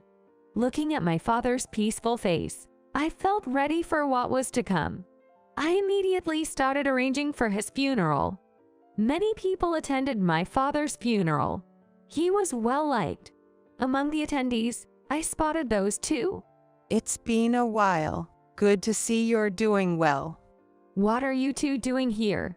When one's husband dies, it's only natural to show up at the funeral. After abandoning your own husband and grandson, you have the nerve to show up. You know, Emily, men and women are bound by instinct. Rationality doesn't apply to those drawn together by instinct. Understand? If you believe that, why come here? Why not stay together forever? My ex-husband interjected as if he had been waiting for the moment. We came to fulfill a promise. Promise? As we discussed before, Sarah has a right to your father's inheritance, doesn't she? Yes, I came to claim the inheritance as promised. Tell me how much I'm entitled to receive. When they brought up the inheritance, I had my response ready. Understood. However, there's not a single cent of inheritance to give you. What? What kind of nonsense are you talking about? Don't try to act tough by lying here, Emily. Sarah should be entitled to a portion of the inheritance, right? I'm telling you there's no inheritance to give to someone who's already divorced. When did he and I get divorced? I don't recall agreeing to a divorce. Mom, have you forgotten? You once confronted Dad with a divorce paper bearing your signature. The confidence on my mother and ex-husband's faces seemed to falter. I pressed on. Dad kept the divorce papers you thrust at him. Soon after you two left the family home, I filed them. There's no expiration date on a divorce paper, meaning from the moment I submitted it while Dad was alive, your marriage was officially dissolved. You're now nothing more than a stranger to Dad, not entitled to any inheritance. Can you understand this situation with reason, not instinct? I could see my mother and ex-husband's faces turn pale. Do you understand now? So there's nothing more to discuss with you two. This isn't a place for you. Before we knew it, a crowd of Dad's admirers had gathered around us, all of them directing hostility towards the two who had betrayed and hurt Dad and me. Realizing the situation, my mother and ex-husband quickly left without another word. I heard they had been living a life of luxury far beyond their means, quickly depleting my mother's savings and accruing debt, hoping to repay it with the expected inheritance from my father. But their plans were completely foiled. Where they are now and how they're living is unknown to me. Frankly, it doesn't concern me. I had started working at the trading company my father ran years ago. He taught me everything about the business during his lifetime. Thanks to that, I was able to take over as president after him. Now as president, I'm running the company my father built while raising my son. I feel my son's resemblance to my father grows stronger with each passing day. Someday, I hope my son will take over the company that my father built and I've protected, and make it even greater. But even if he chooses a different path, I plan to support his dreams with all my heart. As a parent, it's my duty to see him stand on his own 2 feet. No matter what happens, I'll never betray my son. That's what being a parent is all about. After finishing an unfamiliar shift, I was walking home at night. Earlier in the day, I had been roped into helping my son's wife, Christina, with the preparations for a party that I couldn't even attend, doubling my exhaustion. But it was a celebration for my granddaughter, Emma, and just imagining how happy my grandson, David, would be as a big brother kept my spirits up. As I passed by my house, I noticed the lights were still on. Glancing at my watch, it was already past 9 p.m. I realized it was time to put David to bed. But as I looked towards the house again, I saw something unbelievable. There was David, sitting alone in the garden, staring into the room. Why is he outside? David, what's wrong? I rushed over. Seeing me, David smiled with relief. But the next moment, he burst into tears. What happened? Why are you out here alone? David, seemingly wanting to say something, started with an apologetic tone. It's Emma's birthday today, but they said I can't join because it's a family-only celebration, he sobbed. That's terrible. Unable to bear it, I silently pulled David by the arm and walked out of the gate. Not again, something that shouldn't have happened, happened. You haven't eaten anything since lunch, right? I'm tired from work too, and I'm starving. Let's go grab something tasty to eat. I tried to sound as cheerful as usual to comfort David. Sensing something, David brightened up and responded. I left David alone at the table in the diner for a moment. Pretending to go to the drink area, I took out my cell phone. It's been a while since I've contacted them, but I wonder if they'll answer. After a few rings, a puzzled voice answered. Hello. I said my name, apologized for calling late at night, and briefly explained the situation David was in. The person on the line responded, I'll be there right away, and hung up. After a while, a woman entered the diner. When I raised my hand towards the entrance, the woman noticed and hurried over to our table. David, looking up at her with a confused expression, was embraced by the woman, unable to hold back her tears. Mom, is that you? I am Emily Johnson. I am 57 years old.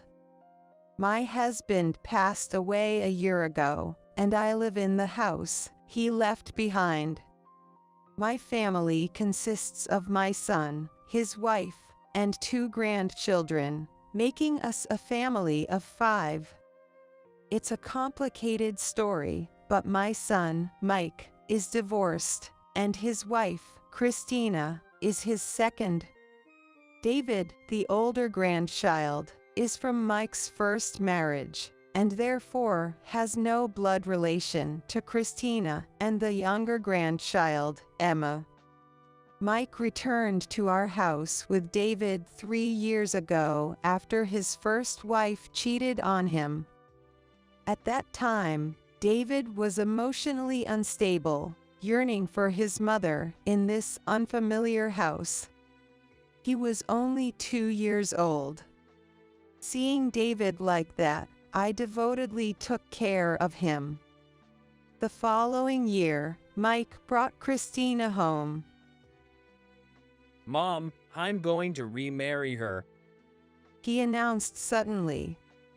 While I thought he was busy with work, he was actually dating her. Although his own son was in emotional turmoil, he had been out having fun, which left me speechless and disappointed, even though he's my own son. Also, she's pregnant, he added, shocking me further. Sorry for the sudden news, but I hope we can get along. It's a hassle to look for a new house, and this one's big with extra rooms, so we thought we'd just live here. That's all right, isn't it? Mike said with such audacity. But knowing she was pregnant, how could I have turned her away? And so began our life together with my son, Mike, his wife, Christina, and my grandkids. I don't know much about Mike's ex-wife since we lived apart, But Christina didn't do much housework. She seemed to get along well with David, so I thought she couldn't be all bad. However, using her pregnancy as an excuse, she left all the housework to me. I was working part-time and honestly asked her to help a bit with the chores. I have terrible morning sickness. My stomach hurts too much. But she would always have an excuse. I couldn't push her. She seemed well enough, but I know pregnancy can be hard, so I didn't say anything. It feels like I'm being taken advantage of. My husband, who always listened to me, is no longer here. If she says she's suffering, you should be more considerate. No one likes a strict mill these days. Anyway, is dinner ready yet? Mike didn't take me seriously when I tried talking to him about it. I didn't like the way he said, anyway. It was tough holding back my heavy feelings every day. As these days went by, Emma was born. I couldn't see David much when he was born because we lived far away. Living with a baby close by, what a joy it is.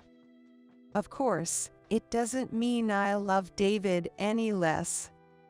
Seeing a new life born, David's eyes sparkled with pride at becoming a big brother, determined to protect his little sister.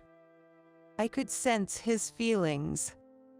I vowed in my heart to love both equally, without comparison. As Emma grew, Christina became harsher with David. She didn't carry him in her womb, and now that she had her own daughter, her love for Emma seemed to take precedence. I guess some women get irritable after giving birth, so maybe it's understandable. I decided to step in and support David more. But Christina's attitude only got worse. Still, David wanted to believe in Christina, who had been kind to him.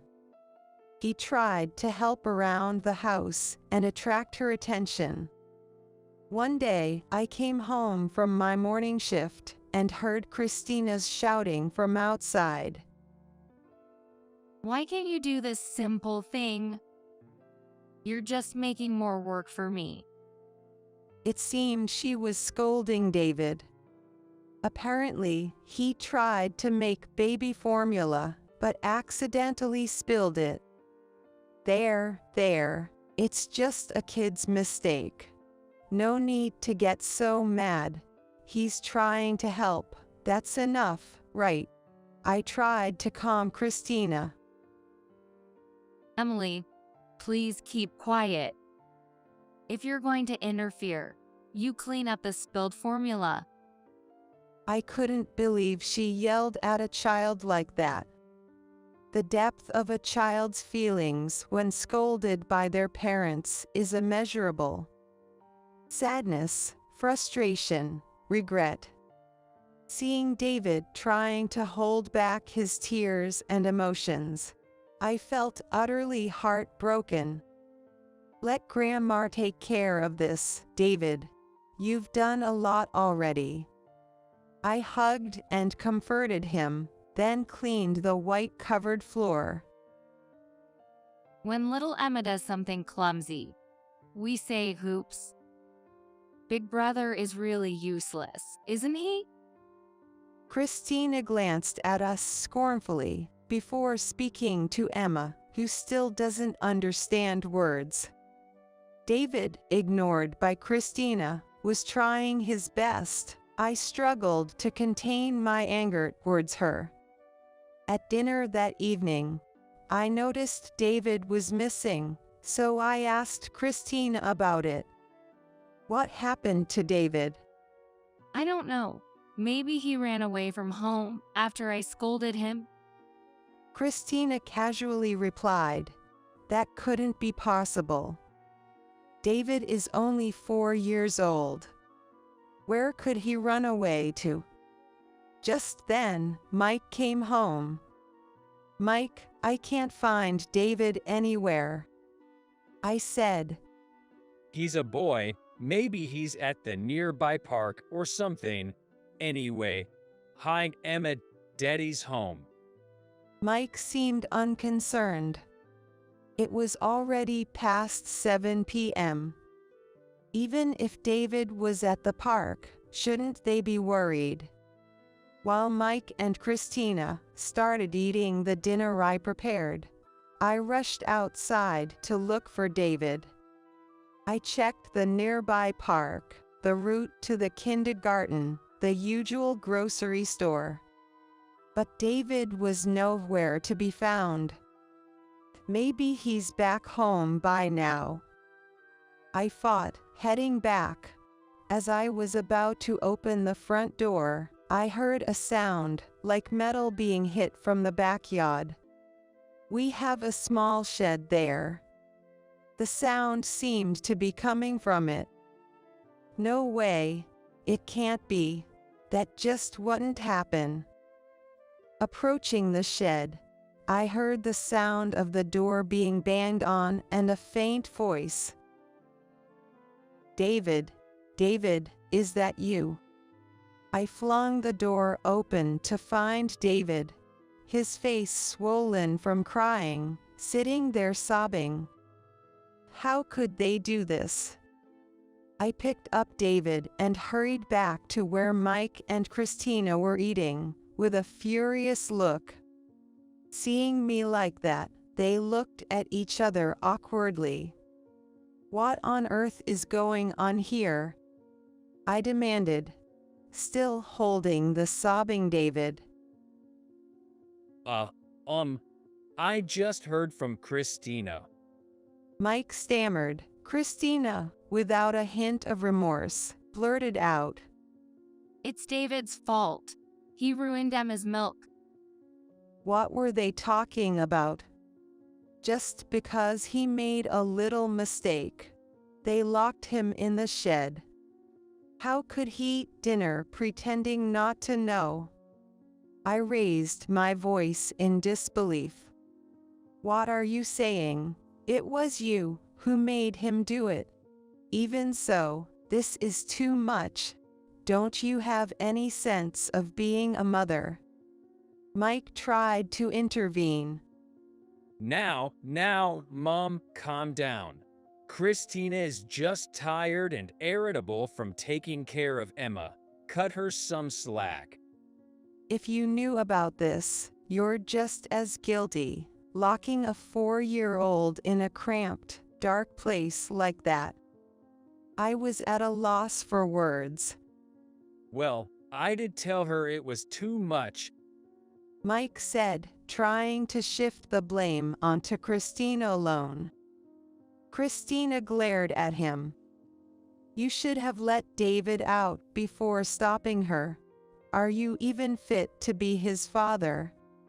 I said, silencing them both. I warned them. If something like this ever happens again, I'll have you two leave this house. What? Mike stammered, and Christina looked down, unable to look me in the eye. I hoped that by saying this, it would prevent any repeat of such incidents. Without another look at them, I took David to the bath, fed him the reheated dinner, and tucked him into a warm bed. Throughout, David was desperately defending them. It's my fault. I made Mom mad. She's not bad. Dad just got home from work. He was tired and hungry. Hearing his brave words made me feel even sorrier for him. I resolved then to never take my eyes off their actions again. After that incident, Mike and Christina never apologized, but my main concern was for David's well-being. Despite what he had been through, he always helped around the house and never lost his smile. I don't know if my constant vigilance or their genuine remorse was the reason, but there were no more terrible incidents towards David. Although Christina sometimes made him do excessive chores or was harsh, David himself said, "Grandma, I'm fine. I want to help Mom. Plus, Emma is cute. As a big brother, I need to be strong." His brave words left me speechless. I didn't want to intervene too much for fear that it might worsen Christina's mood and lead to another terrible incident. I wanted to avoid that at all costs. However, to my relief, Mike and Christina's behavior towards David eventually returned to how it was before Emma was born. It seemed that peace had returned, and I gradually let my guard down, returning to our usual life. 2 months had passed since that dreadful event. Peaceful days continued. One day, I was asked by my manager to change my shift at work. Usually, I worked only in the mornings, but they were short-staffed for the evening shift until closing. Since the incident with David, I had reduced my working days, and being someone who can't say no when asked for a favor, I agreed to the shift change. Oh, Emily. Aren't you going to your part-time job today? There's been a shift change. I'll be working this evening, so I'm counting on you to handle dinner tonight, I replied. Christina looked visibly annoyed at first, but then her expression suddenly brightened, as if she had an idea. Then, how about we have an early birthday party for Emma today? Planning a party while knowing I wouldn't be home. It seemed I wasn't invited to my dear granddaughter's first birthday celebration. Well, I better start preparing for the party. I'll tell Mike to come home early, Christina said, oblivious to my feelings. So, Emily, I'm going out to shop. Please take care of Emma. Since you can't attend the party, that's the least you can do. She left Emma with me under the guise of shopping, giving us some time alone. How selfish she can be. Resigned to not making a fuss, I quickly took Emma from Christina and let her go shopping. That evening, after finishing my unusual shift, I walked home in the dark. I was doubly tired because Christina had made me help prepare for a party I couldn't even attend. But the thought of celebrating Emma and seeing David happy kept my spirits up. As I passed by the house, I noticed it was still brightly lit. It was already past 9 p.m. I needed to put David to bed soon. Hopefully, I won't be stuck with cleaning up after the party. As I looked towards the house again, I saw a sight that I couldn't believe. David was sitting alone in the garden, staring into the room. I couldn't comprehend what was happening. Why is David outside? I hurried to the front entrance, then rushed around to the garden. David, what's wrong? As I approached, he gave a look of relief, and then, the next moment, his face crumpled as he began to cry. What happened? Why are you out here alone? I asked, trying not to barrage him with questions, but I couldn't help myself. David, trembling with sobs, couldn't find the words to reply.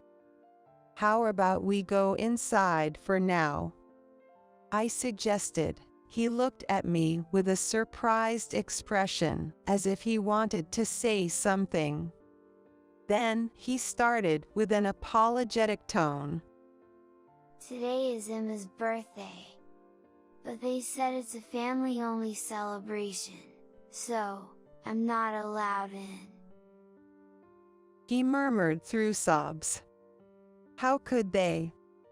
I couldn't hold back any more and, without a word, took David's arm and started walking out of the gate. Not again, this shouldn't have happened.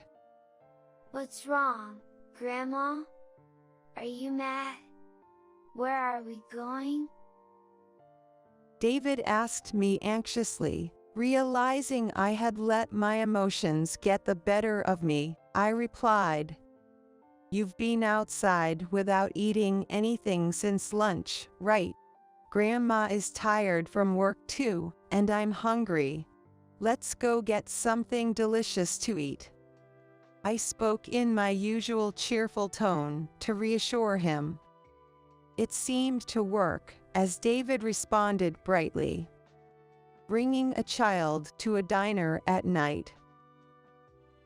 I was worried about what others might think, but none of the other customers or even the staff seemed to pay us any attention. I left David at the table and stood up. "I'm going to get us some juice," I said, pretending to head to the drink area, but instead taking out my cell phone. It's been a while, but I wonder if they'll answer. After a few rings, a puzzled voice answered. I said my name and apologized for calling late at night, and briefly explained David's current situation. The person on the line said she'd come right away and hung up. When I returned to the table, David was eating the fries he had ordered. You took a while, didn't you? He asked, drinking the melon soda I had placed on the table and looking at me anxiously. I couldn't decide what you'd like to drink. I made an excuse, but David quickly changed his expression. I love melon soda, he said, cheerfully gulping it down. He's still just 5 years old. Coming to a diner at this hour, he didn't even get excited. He waited quietly at the table, even concerned about looking mature. Why does such a good child have to go through this? I could only watch, filled with regret, as he quietly munched on his fries. When David finished his fries, he seemed restless. What do you think? Should we order a hamburger too? I suggested. Maybe we should go home soon? Won't they get mad? He replied with a worried look on his face. Even though he said that, we couldn't go home just yet.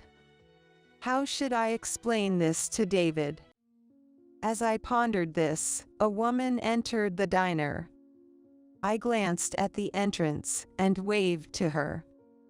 The woman noticed and hurried over to our table. Who is that? David looked up at her with a puzzled expression. The woman, unable to hold back her tears, embraced David. This was Ashley, David's biological mother, whom I had called earlier. Mom, is it really you? It seemed like David suddenly remembered too. Mike and Ashley's divorce happened when David was 2 years old, 3 years ago. Yet, David still remembered his biological mother. She was the mother he had yearned for when he first came to our house. And Ashley, too, had never forgotten David for even a moment. As the two of them calmed down from their crying, I explained everything to Ashley. How Christina had been harsh with David. The incident where he spilled the baby formula and was locked in the shed. And today, being excluded from Emma's birthday party because he was not family. I'm sorry, I should have watched over him more closely. No, Emily, you don't have to apologize. You've been protecting David, haven't you? And you called me here. I had hesitated to call her here because Mike had told me Ashley had an affair, which led to their divorce. But she seemed different from what I had imagined. You're David's biological mother. I called you on a whim, but I hope I didn't inconvenience you.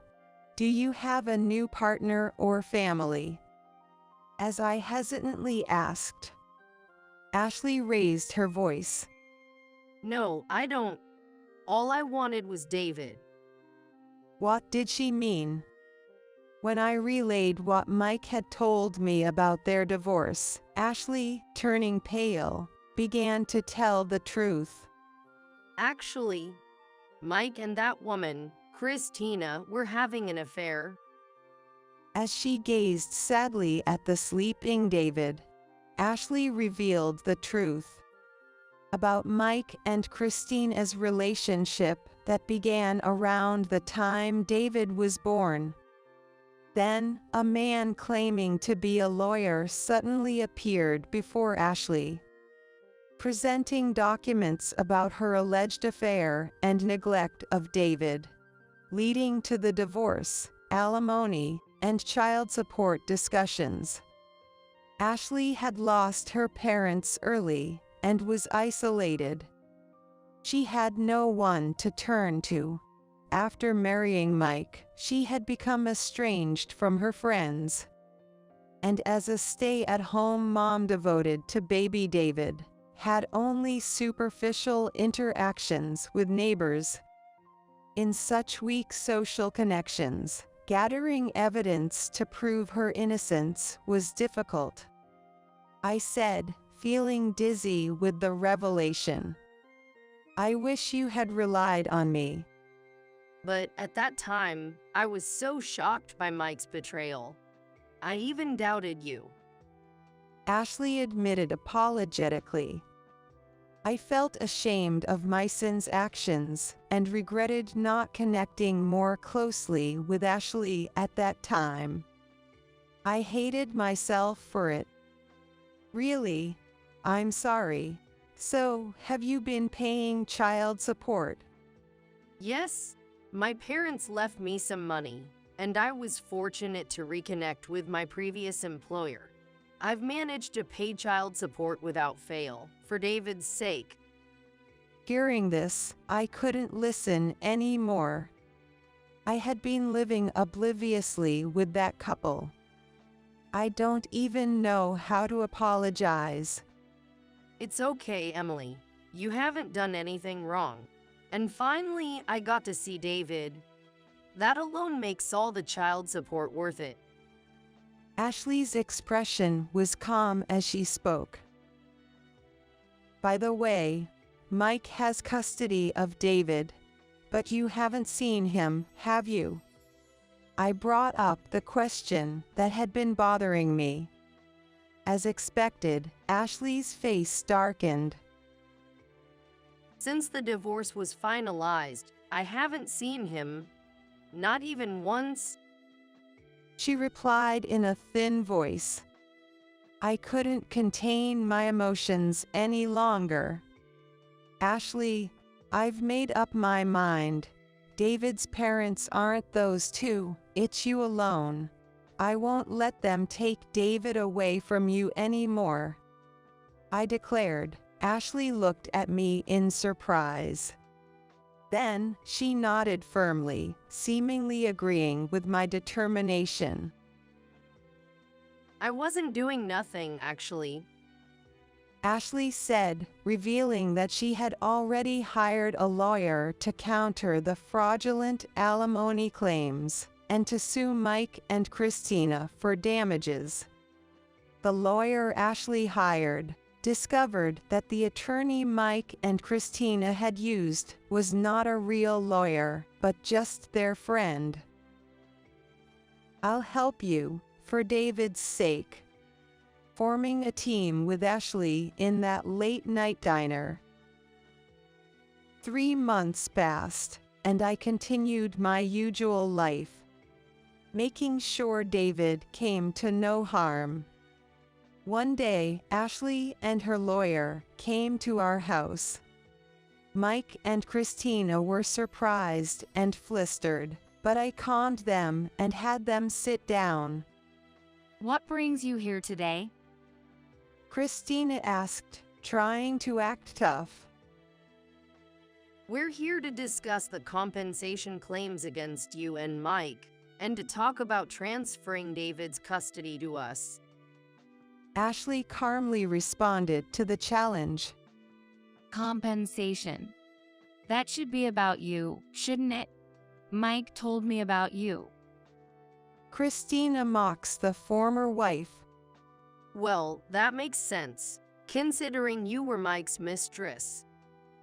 "What an outrageous thing to say. I met Mike only after your divorce." Silently observing the exchange between his ex-wife and current wife, Mike remained quiet. "Let's all calm down.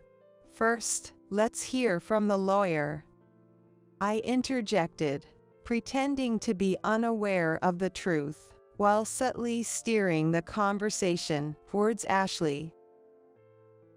"Please take a look at this document," the lawyer said, unfolding a report prepared by the fake lawyer hired by Christina and Mike.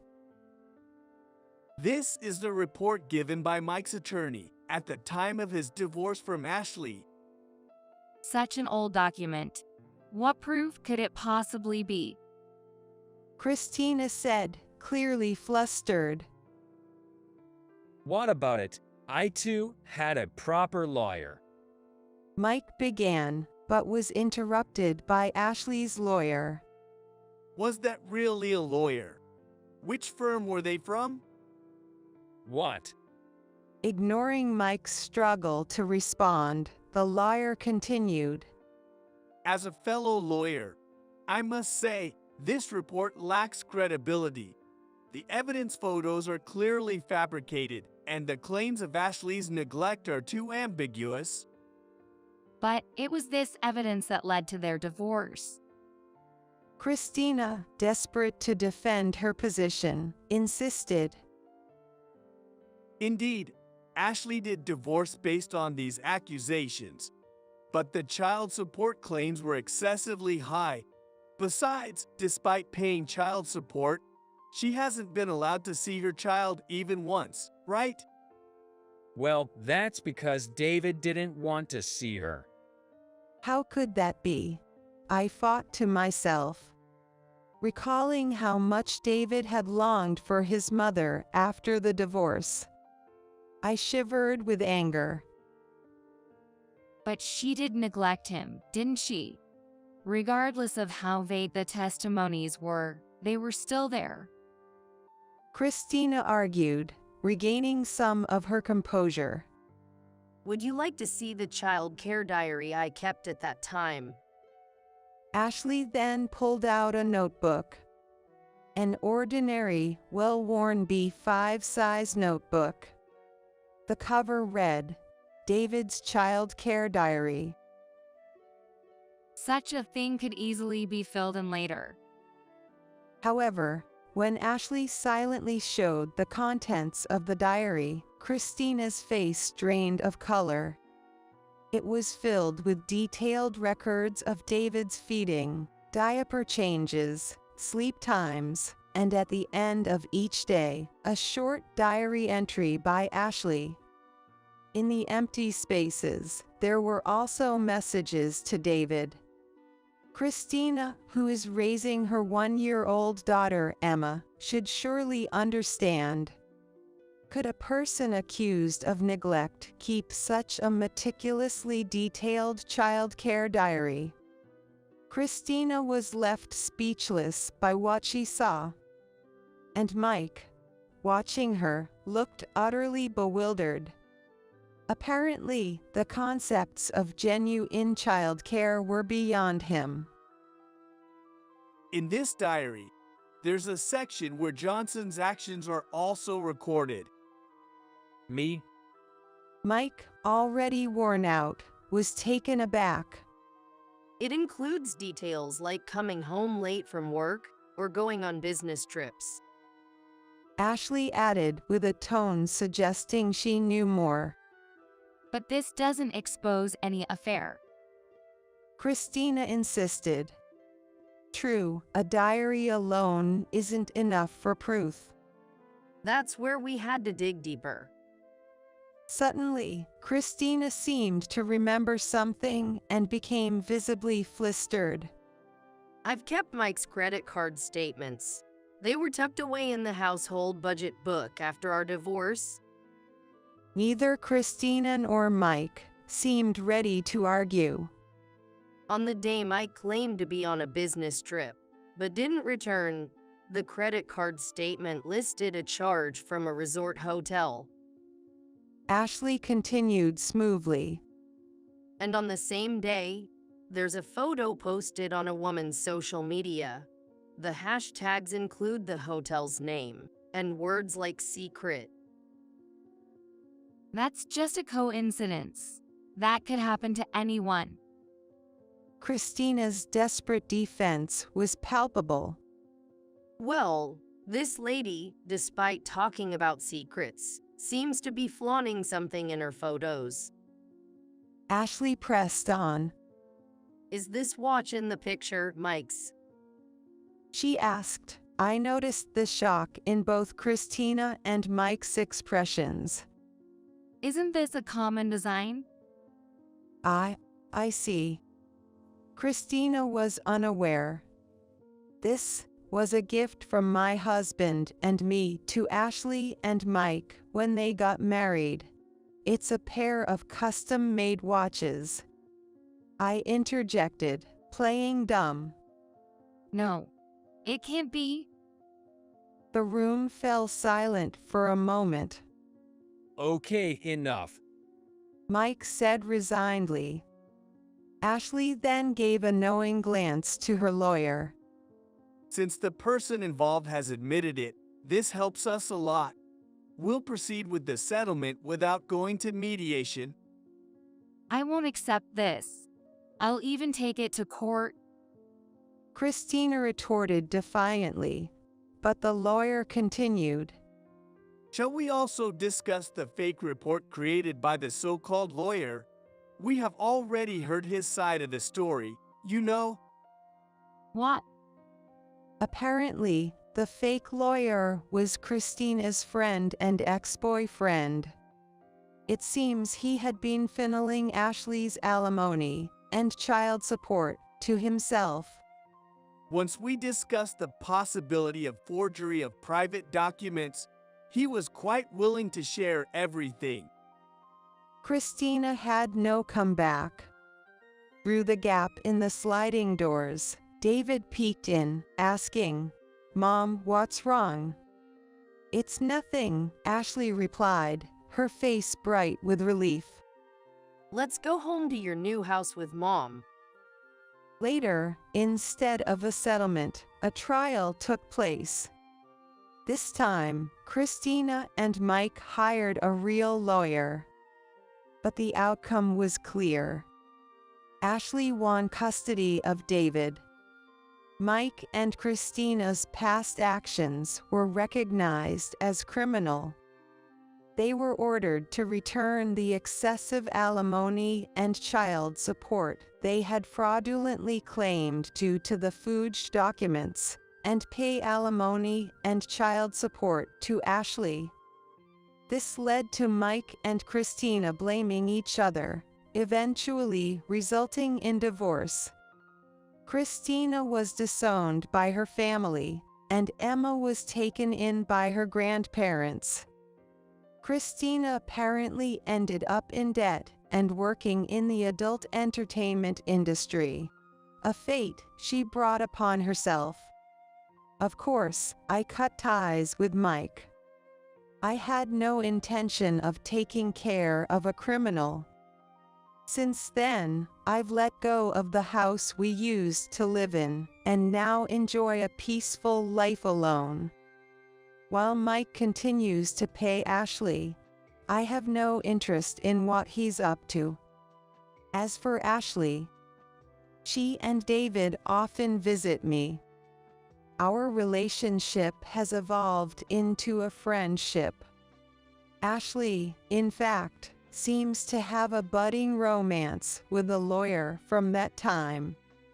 She comes over for relationship advice, and it looks like David gets along well with him too. One day, while Ashley was discussing her love life with me, David suddenly said, "Mom, I love seeing you smile. And I'm happiest when you and that guy are together." A year has passed since then. Today is the day Ashley and David are visiting me. I couldn't wait, so I went down to the entrance of my apartment to meet them. I saw them walking towards me. David was considerately holding Ashley's hand. Such a kind child. Did you come all the way down to meet us? Emily, thank you so much. It's nothing. I was looking forward to it. Plus, I said, taking her bag and glancing at her noticeably pregnant belly, "You're not just one person anymore." I can't wait to meet the baby. Dad is excited too. Watching their happy faces, I couldn't help but smile. Outside, the warm air of spring enveloped us. My name is Michelle. Last Christmas, I accidentally stored about 7 pounds of high-end holiday food as fat on my body, so this year, I'm dieting for the upcoming holiday. If I can lose 7 pounds now, I'll be okay even if I gain 7 pounds over Christmas. Huh, that's not how it works, you say. Yeah, no way. There's just too much good food from Christmas to New Year's.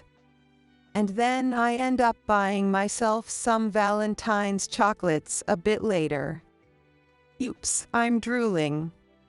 Looks like I'm gonna gain weight again this year. Well, today, I'd like to share a certain winter memory of mine. I'd love for you to hear it.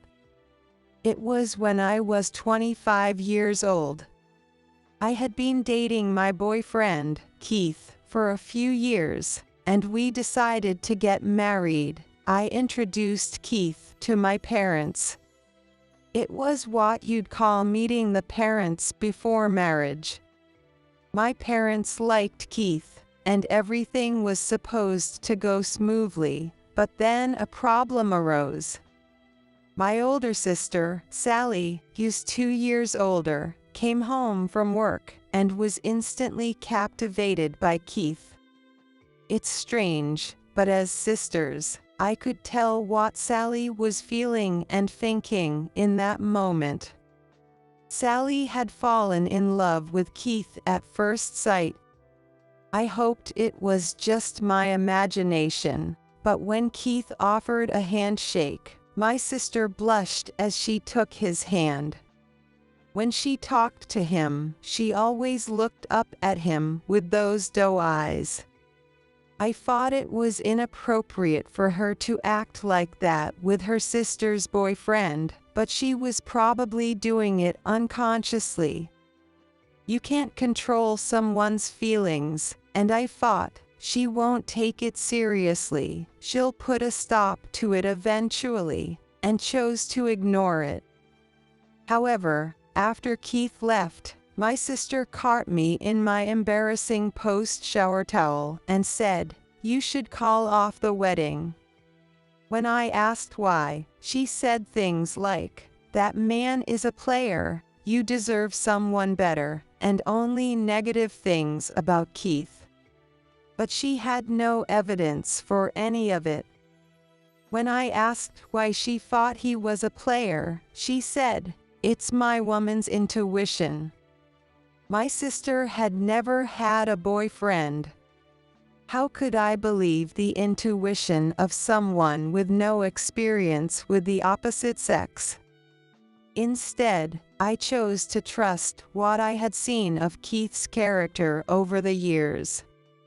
Naturally, I brushed off her advice with a non-committal "I'll be careful," not taking her seriously.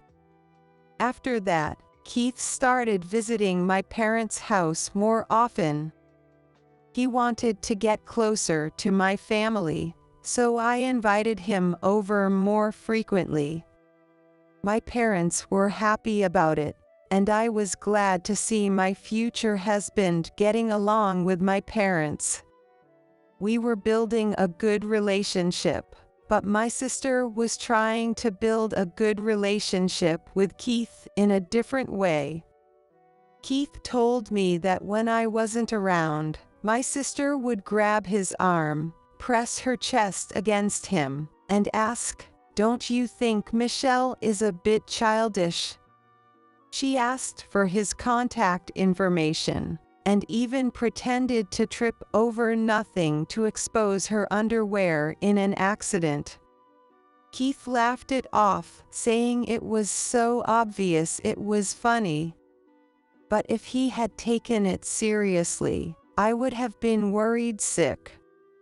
However, my sister seemed to think that Keith wasn't strongly rejecting her out of respect for me, so she took it as a sign he was interested, and kept making moves on him with a sugary sweet voice every time they met. Originally, it started with love at first sight, but the fact that Keith worked for a fairly large company also hit the mark for her. He was reliable, good-looking, and a secure future with him seemed guaranteed, so she wouldn't back down. Even though my parents saw her shameless behavior, they said nothing. Then again, it wasn't the first time my parents hadn't said anything to her. Honestly, my sister has always been the type you can't do anything. If I asked her to heat up some side dishes, for some reason she would put a non-microwave safe plastic plate in the microwave and melt it into a gooey mess. And, of course, she was terrible at studying too. She was bad at sports as well, especially swimming classes, which she would skip by making excuses like "I hurt my leg," "I'm not feeling well," or "I have a skin rash." She couldn't study, do sports, or handle household chores. To be honest, she wasn't particularly good looking either. But our parents doted on her just because she was the eldest daughter, and ordered me to support her from behind the scenes. From behind the scenes, they said, "Don't stand out, make your sister look good." It's terrible, considering we're sisters. Well, maybe to our parents, my sister seemed endearing because she was the poor thing who couldn't do anything. Strangely, I was oddly good at everything, kind of a jack of all trades. If I learned something, I would pick it up quickly. To adults, I must have seemed like a child with no charm, who wasn't worth teaching. So even the mission to make my sister look good was something I accomplished easily, and there was a time when I pretended to be a kid who couldn't do anything outside the house. Around adolescence, I thought, if I keep doing this, I'll fail my exams, and started rebelling against my parents, doing whatever I wanted. If I had continued to listen to my parents, I might have truly become a kid who couldn't do anything. Well, because of this rebellion, my sister began to dislike me a bit, saying, "You stopped supporting me," but we were never on bad terms.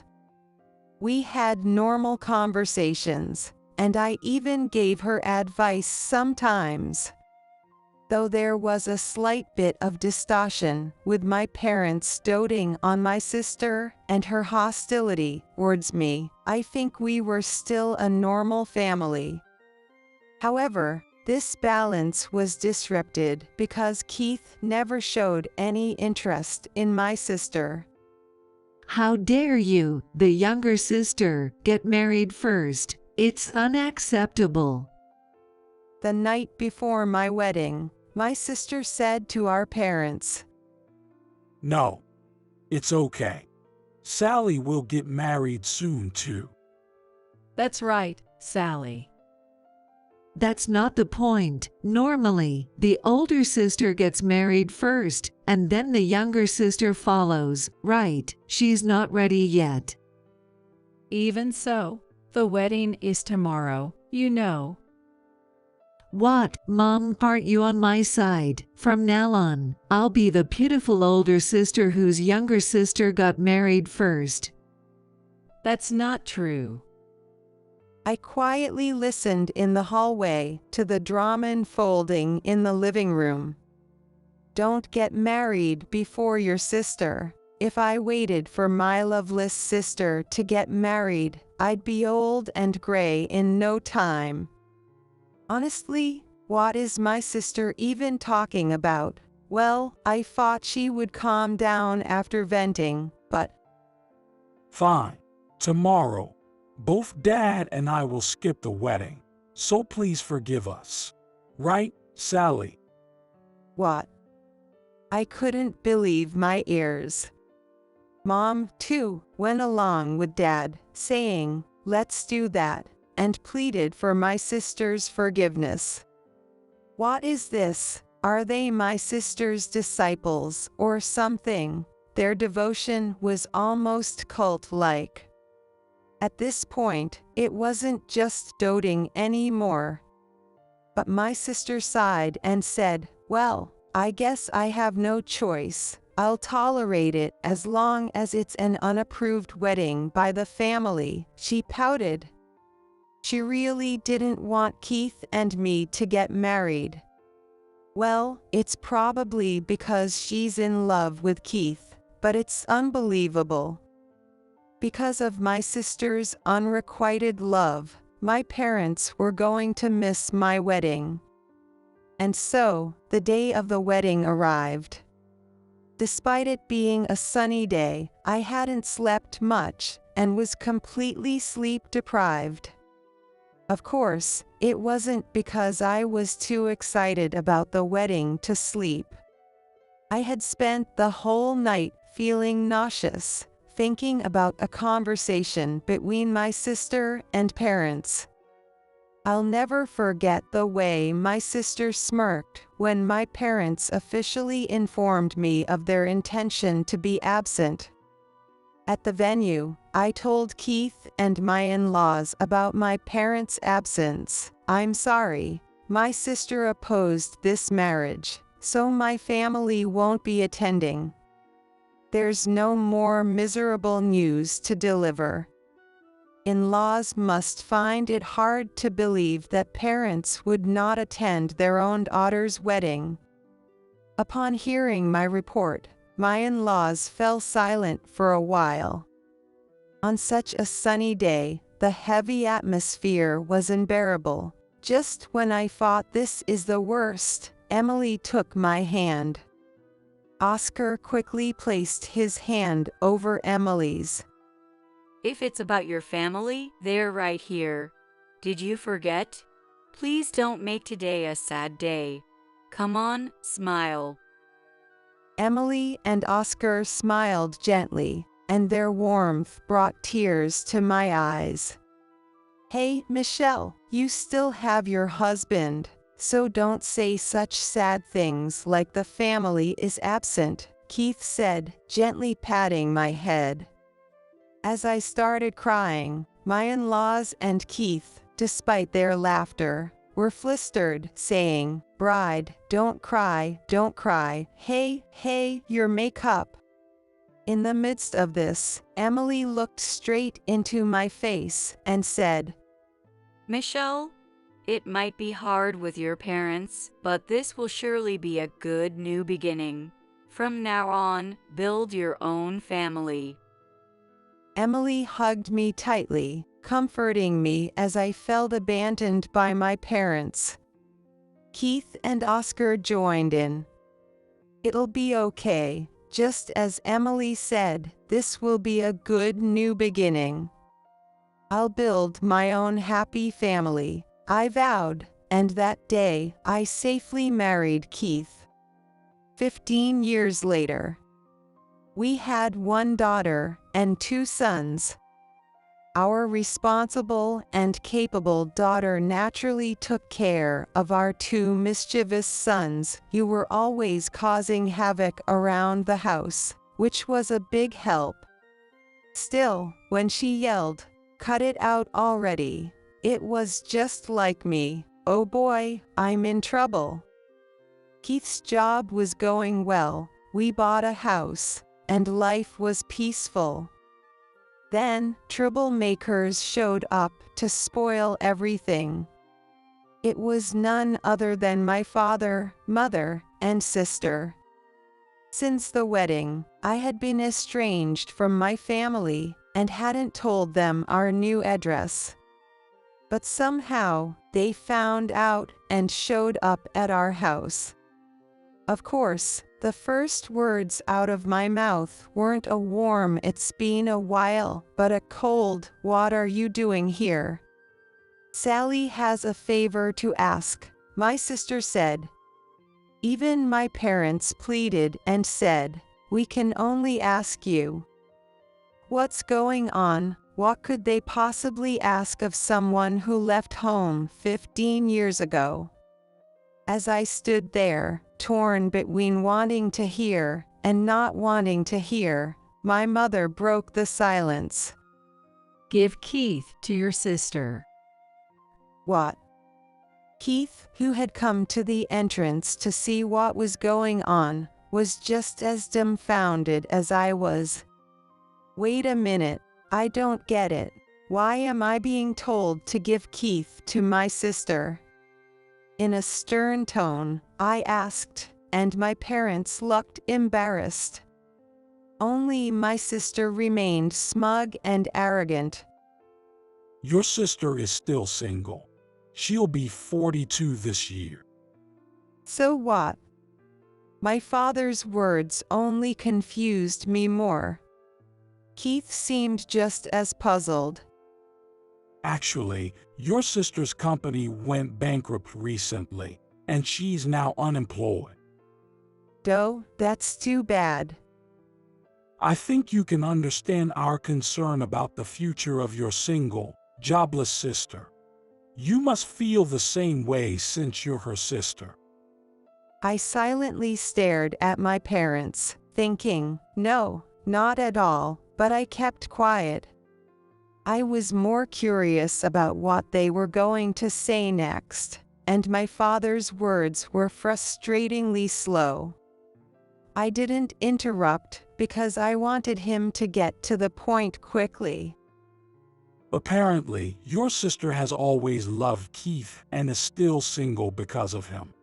You've enjoyed married life with Keith, right? Please, give Keith to your sister for the rest of her life. What? I looked at Keith, thinking, what the heck are these people?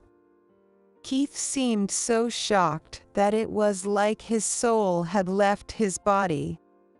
Ignoring us, My parents got on their knees and begged, while my sister remained smug.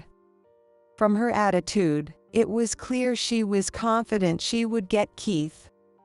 Well, I guess she got used to getting everything she wanted from our parents, but this was too much. As I held my head in frustration, Keith pulled me closer.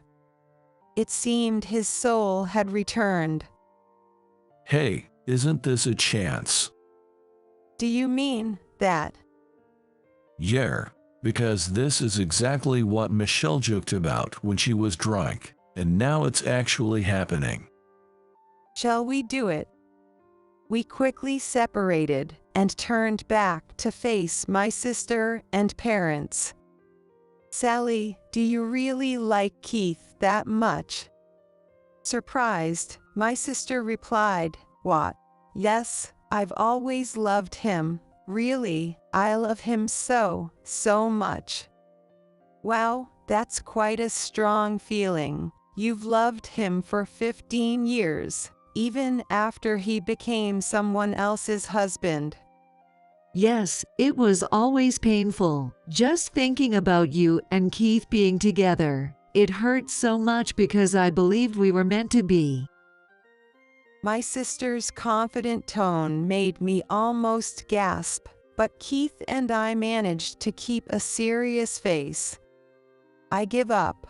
If you feel that strongly about him, I'll step aside. It was my parents' turn to look shocked. My mother immediately exclaimed, "Are you sure? But didn't you love Keith too?" "No, actually, Keith also." I've always loved you, Sally. Keith said right after I spoke, without missing a beat. My sister's face turned bright red instantly. Really, I knew it. You never pulled away when I linked arms with you, and the way you looked at me was always full of love. It was a long wait, but finally, we'll be together. I almost burst out laughing but held it in. Keith, even though you're pretending to be teary-eyed while looking down, I can see your shoulders shaking. Hang in there. From now on, we'll live together, Keith. Suddenly, my sister stopped calling him Keith with an affectionate suffix and started calling him just Keith, as if it was the most natural thing. Over these 15 years, she must have imagined a very intense romantic relationship with Keith in her mind. "I'm happy, Sally. Please support me from now on," Keith smiled. Of course.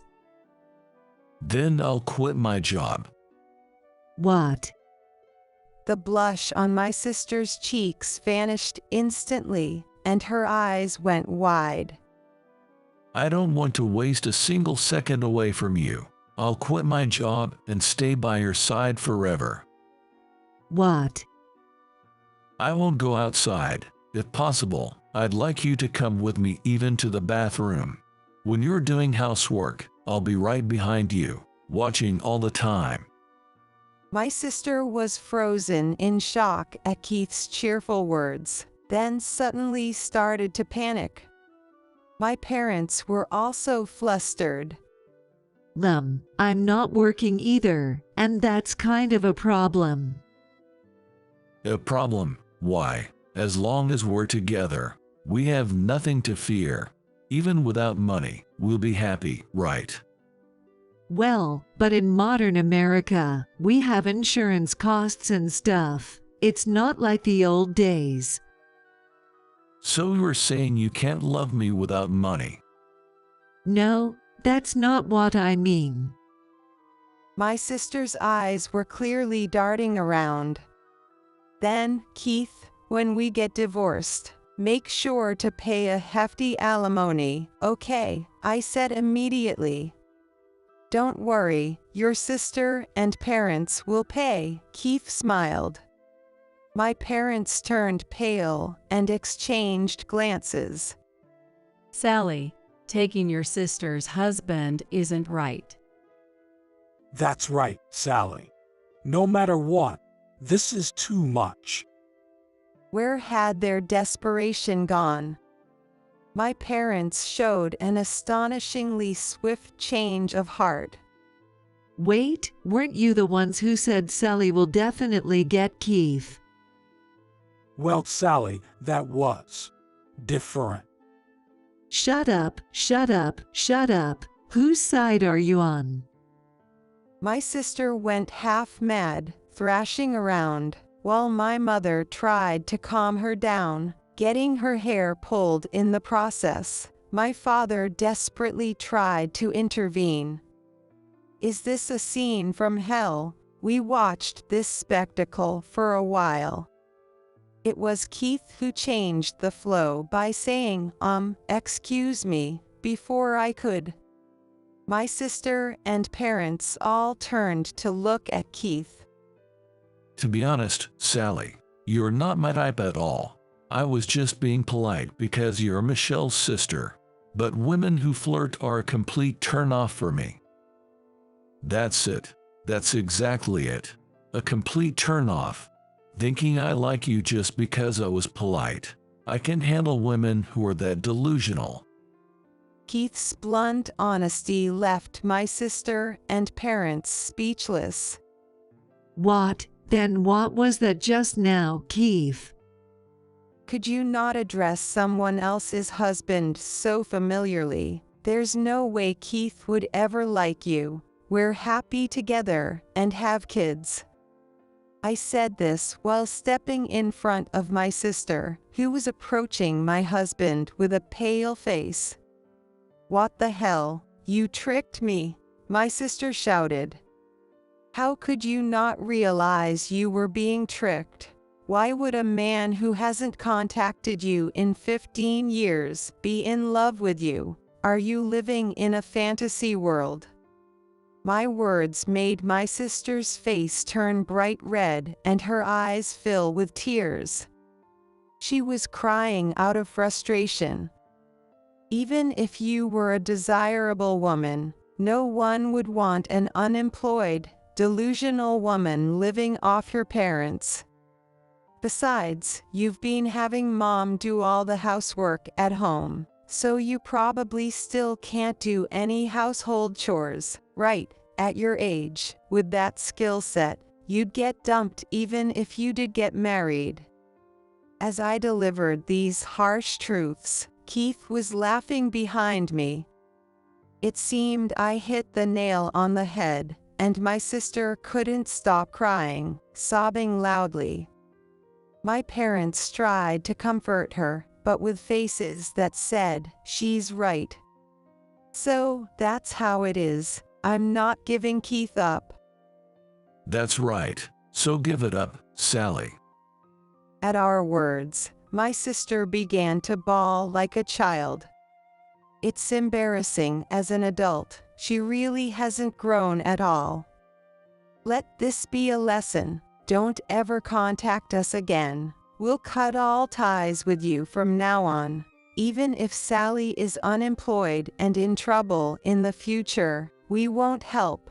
Keep that in mind, I said, closing the front door. When the kids asked what happened, I told them, it seems a bad demon came. My eldest son said, let's throw them away. And although I stopped him, we could still hear the sound of the demon. No, my sister crying outside. 5 years have passed since then.